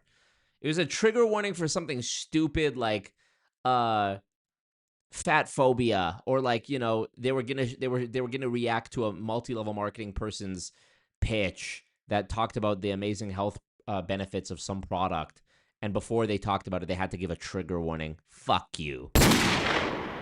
This is the internet. We have all gone and seen some shit on the internet we shouldn't see. This YouTube live stream or video is not going to be so crazy. If it's not crazy enough that it broke YouTube's terms of service, it's not going to be crazy enough to truly offend somebody. And if it is, that person needs help. That's what the fuck I'm talking about. Norm just dropped a bag, 20 Canadian dollars. It works. Thank you. It works. The name of a great MLM as well. Thank you. Thank you, Norm. Appreciate you. Yeah, trigger warning, please. I wasn't out here watching fucking Mexican cartel beheading videos on my iPod Touch when I was 13. Let's go. Everyone, I thought San Francisco was a little more open than. No, San Francisco actually they're racist. No, they're not racist. Well, so far, by the way, most people have agreed with me. Lindsay, you're on the air. Hey, Norm. Hi, Lindsay. Hi, I teach 5th grade. Uh-huh. Yeah, it's hard. Yeah. Well, I'm sure it's hard. I mean, and black people are rich. And I have some black kids in my class that are way richer and way smarter than some of the white kids. So. Okay, well, you know what? Black people are richer than white people. Thank you. I made a mistake. Thank you. John, you're on the air. Hey, Norm. Hey. Hey, man, you were easily the greatest thing that ever happened to Saturday Night Live. Thanks, man. That's Yeah, nice of you to say. the greatest updates ever. You did Hello Letterman. All right, cool. Thank you, John. All right, here's what we're going to do. What? Go ahead. Go ahead. Are we going to do another segment with him or not? I almost think we have to. Because I actually was in the audience when you know how I went to Saturday Night Live that one time? I do, and this is one of my favorite stories. You did the update. All right, hold on. Hold that thought. We are going to take a quick break. When we come back, Norm and his babysitter Steve will still be here. Based if true, if there's a collab that makes sense for us to do, I'll do it. Offending people left and right. Stevie Ray from We're not offending anyone but racists. How do you figure? To make a sweeping generalization that belittles it's not a sweeping generalization. It's a statistical fact, and it belittles no one. It only states a fact that I hope we can change in this country. If we're going to pretend that black and white people make the same amount of money, then nothing will ever change. Come on, you know that. Can't we just see it as everybody? Well, we can see it any way you want it. If you want to pretend. Sarah's looking for some. Fantasy world. Larry O'Plain Jane D. 50 Canadian dollars. Thanks for streaming, Martha. No, thank you. Bina Wow just dropped a bag 20 Canadian dollars. Love listening to you while doing chores. Can we please keep this stream going for another few hours, please? Aw, that's sweet. Open mouth smile. Open mouth smile, ayo.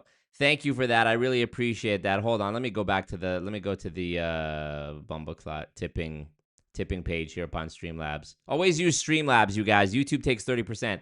Been a while, donated $20. Been a while. Okay, I go to your tip history. I don't know who it is, but maybe it's the first time dono from Been a While. Love listening to you while doing chores. Please keep the stream going for a few hours. Honestly, I was almost done. I was going to watch this Norm Macdonald video and then be done. But, you know, I could always be convinced to stream again tomorrow night or something. You know, if the bag is proper. You know, there was no bag for 3 hours. We just exactly hit the 3-hour mark of this stream, and there was nothing for 3 hours, and now it's coming in. L'Real Plain Jane, $50, thank you. Norm, $20, thank you. Been a While, $20, thank you. You know, how much is that? That's Canadian, $50, $90 Canadian. That's like, what, $18 USD? So we're getting there. We're getting there. I appreciate y'all. Prince Royal says, did my comment get censored? Only comment I see from you is one that says pink lighter. Pink lighter in the hood, blah, blah, blah. Let's finish this. You're not going to find it. No, there's not a clean out. You're digging. I'm breaking. You're digging deeper and deeper. We'll be back. Alice at 97.3, Norm Macdonald. Great. Yes, and thanks for the phone calls, too, 800-400-FM97. You can talk to Norm if you like. All right, our text number is 25423. You can call us at 800-400-3697. A text from the 650. I'm a black woman, and Norm is right and hysterical. Sarah, you're living in a fantasy land if you think we're all equals. 805. Okay, Donald go to stream tomorrow, too. 99 Canadian dollars. Let me actually see how much that is in U.S. dollars, just to be fair, because I know most of my audience is in the U.S. 99 Canadian, 72 U.S. dollars. It's absolutely absurd how poor we are, just by virtue of the currency exchange. Can't believe you've done this.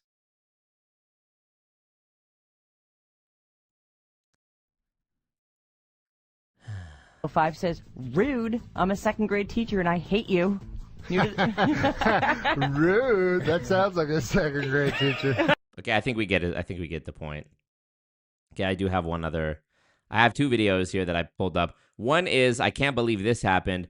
Moist Critical reacted to Ali Sobe, who, how long ago was it that I did a stream on him? More than a year ago. And I ended up in Ali Sobe Instagram reel myself. He's just making fun of how cringe he is. Vuka hardly paying attention, and then when he tries to, like, coach you or mentor you, he just hits you with a bunch of mumbo jumbo. Yeah, so here's the thing, you know, $1.5 million, you have to start thinking about the budget and the considerations. You know, each has value. Is it a business that's been sucked dry? Are the numbers making sense over here? $1.5 million. Maybe you say, hey, boom, we don't need to think about the due diligence. You just give me that now. Maybe $500,000 here, $1.4 million over there, because it's a $2 million project. Patrick Bet David. Patrick Bet David. Maybe $1.5 million, and consider that this is a $2 million project. All right, guys, I just finished a one-on-one. I gave them information that's golden. How to buy, when to buy, what's the price. Easily off that 45-minute This guy is Lebanese, and I apologize. session that he had with me, he can make off one deal that I just gave him information about, $1 million. If somebody said to me, every Lebanese person I know is like this, I would say yes, probably. At least. So keep that in mind. If you want to really get rich and really successful, take it to the next level, sign up for this one-on-one. Holy Toledo! Off of one 45-minute session, that guy's about to go make $1 million after that advice that we got a sneak preview of? Holy, is it really that easy? Oh my god. That's incredible stuff. This guy's really a wizard with money. And his math was checking out. Like the numbers he was saying there, those are numbers. Like those numbers he said exist. So wow, that really does give you a lot to chew on. It's not that you live a little. Guys, if I made a YouTube video about one of my lawsuits and like did a GoFundMe and talked about needing help with it, do you think Moist Critical would react to it? Be honest. I don't know, dude. Ali Sob has just hit his radar, and Ali Sob has almost 1 million Instagram followers. So I don't think I'm big enough necessarily. I don't know if I'm big enough.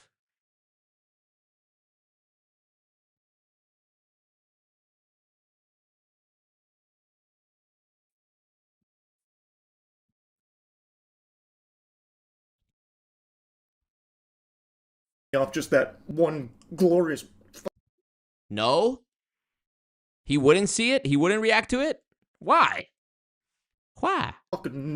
You would need to reach out directly. How the fuck would I do that? Let me see if maybe it's simpler than I think. Is there an email here?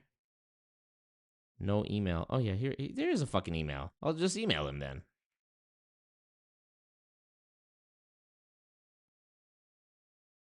Okay, I'll just email him.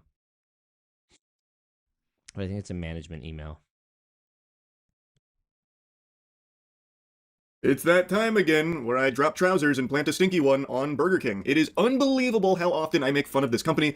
I believe they have some of the worst fast food in the world. Your money would be better spent buying rats to eat than their food. It is just absolutely terrible. But the thing that keeps me shooting spitballs at them is they are addicted to awful, awful decisions. They're like the Ubisoft of fast food. They're just incapable of even accidentally stumbling into a good decision for their business, at least in America. Every time I mention this and go on this rant on stream, there's always someone like Clockwork that says, but Charles, that's only in the States. Internationally, Burger King is serving up some high-quality cuisine. You know, what's better than serving up smiles? It's like, okay, I guess I can't speak for the quality of Burger King outside of America, but every Burger King in America is a fucking hate crime when it comes to food. It's terrible. It's terrible. And now their most recent announcement is probably their stupidest one yet, which is that's an accomplishment. That is actually an achievement. I cannot believe Burger King found a way to get stupider, but they did it. That Orba Confusion working overtime over there at the Burger King HQ. Good morning, Patty. Would you want an AI voice in your headset all day at work, built to assist you? Looks like the women's restroom needs cleaning, but also potentially listening in on your interactions with customers.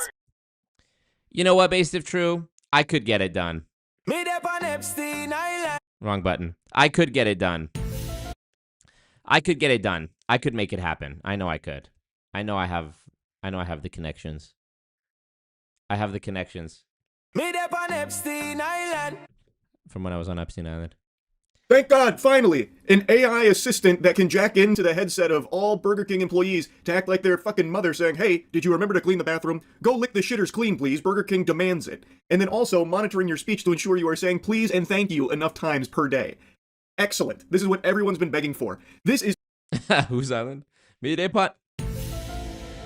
Come on now. On Epstein Island, chilling on a Epstein Island. You email me a brief so silent. Nah, let me give y'all the full experience.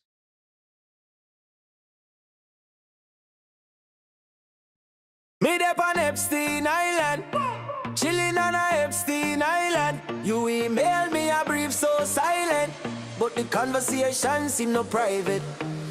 Me up on Epstein Island, chilling on a Epstein Island. As a young thing, give me excitement. Hard to keep this secret quiet. The royal boy is here. He be chilling on the pier. The weather so smooth, so nice. With a light young rum and ice. Say step on the island, no fear. No judgment on the island, it's clear. When Maxwell bring a surprise, we receive the package in a small size. Made up on Epstein Island.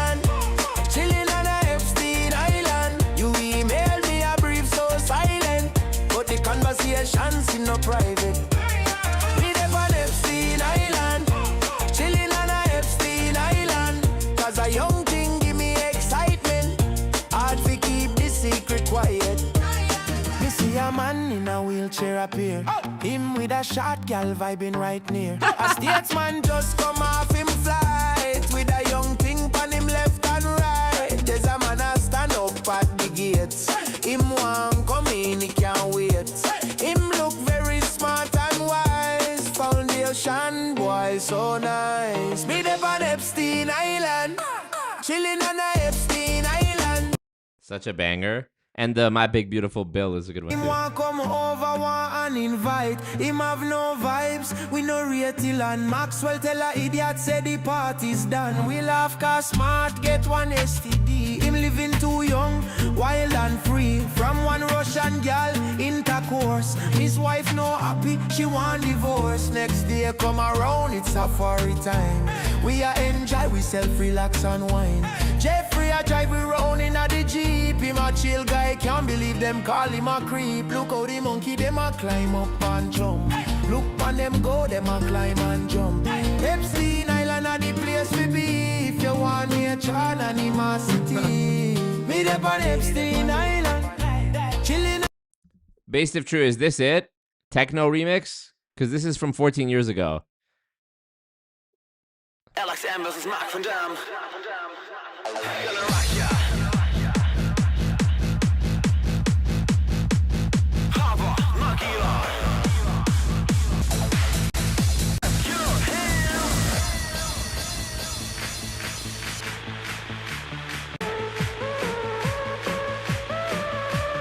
Oh yeah, I've heard this.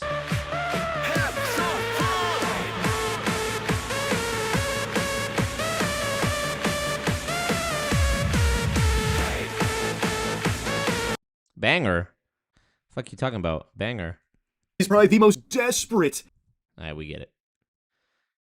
The other video I was going to watch was about Beyond and Impossible Burgers, and I thought that that sort of fit the theme of The Great Awakening because,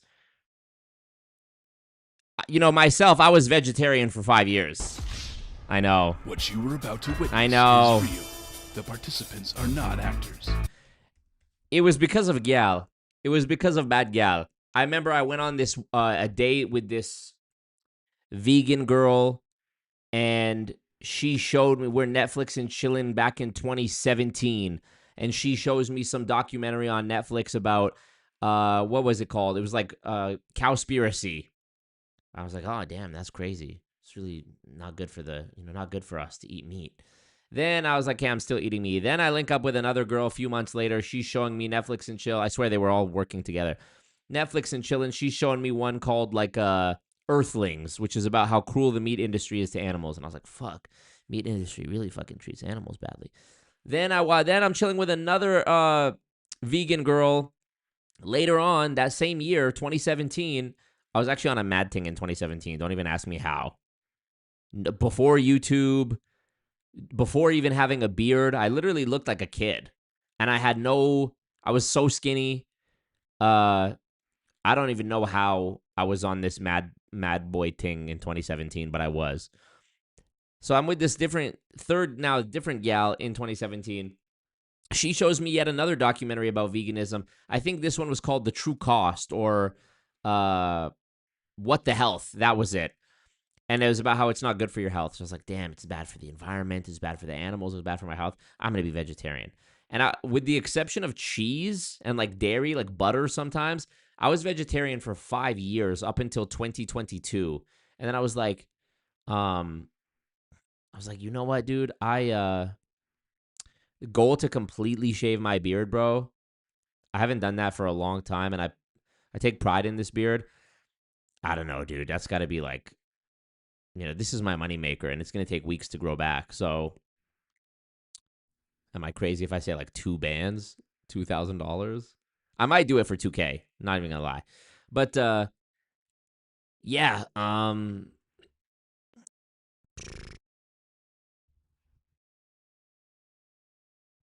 I stopped being vegetarian because at some point I was like, what is actually in all this fake meat that I'm eating, the Beyond Meat and stuff? I always feel bloated when I eat it.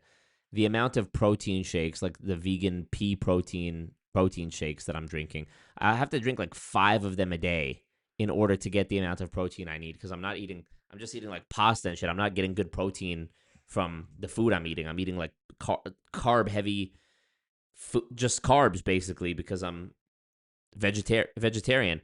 So yeah, 1.5. Okay, I'll do a mohawk. But yeah, I stopped being vegetarian because I was like, why the fuck am I vegetarian?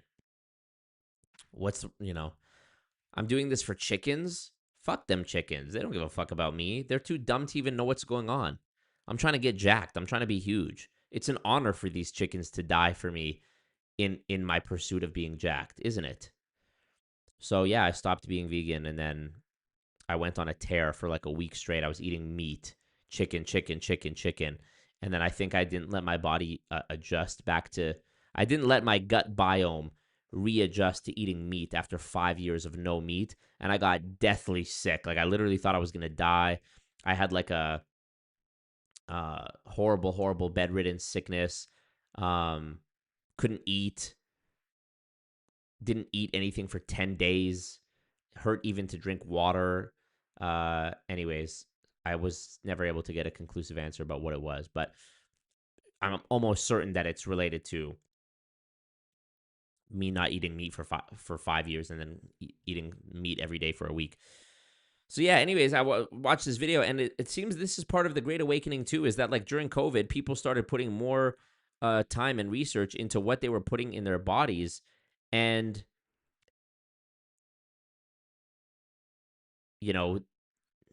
not least of all because of the vaccine. But then they started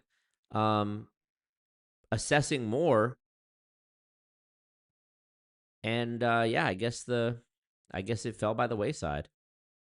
Plant-based burger wasn't healthy enough for vegans and not cheap enough for meat lovers. True.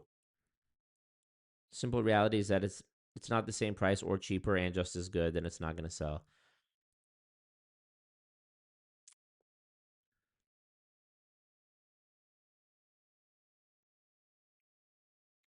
Yeah.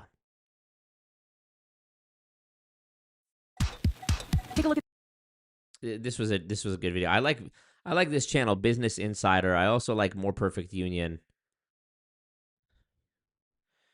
We could watch that, and we could watch the More Perfect Union one about Bohemian Grove next time too.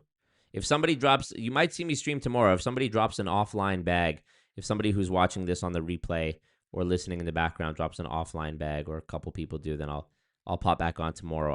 Otherwise, I will see you on Wednesday, my dudes. 3 hours. Yeah, we're good. Let's see. I'm going to make an edit of me doing the dance in a full suit. I even bought the hat, the Super Jew hat, the 8K ones. It's fake though. Yeah, don't spend 8K on that. You mean the big one? How much is? Have you tried a Mediterranean diet? No, but I mean, no. I want to be vegetarian so bad, but I have no self-control. But it's true, red meat causes inflammation. Look up the China study, most comprehensive food study. Vegan burgers are actually insanely good. They are good, but too expensive, and I would just rather eat real meat. Choosing what to eat feels like picking your poison. True. All right, y'all. Appreciate it. We did it. Thank you, guys. Appreciate all the love and support. And, always fun for me doing this. You never know what we're going to end up talking about ultimately, but had such a great time, frankly. Great time. So, yeah, I will, holla at your boy. Don't do drugs. And,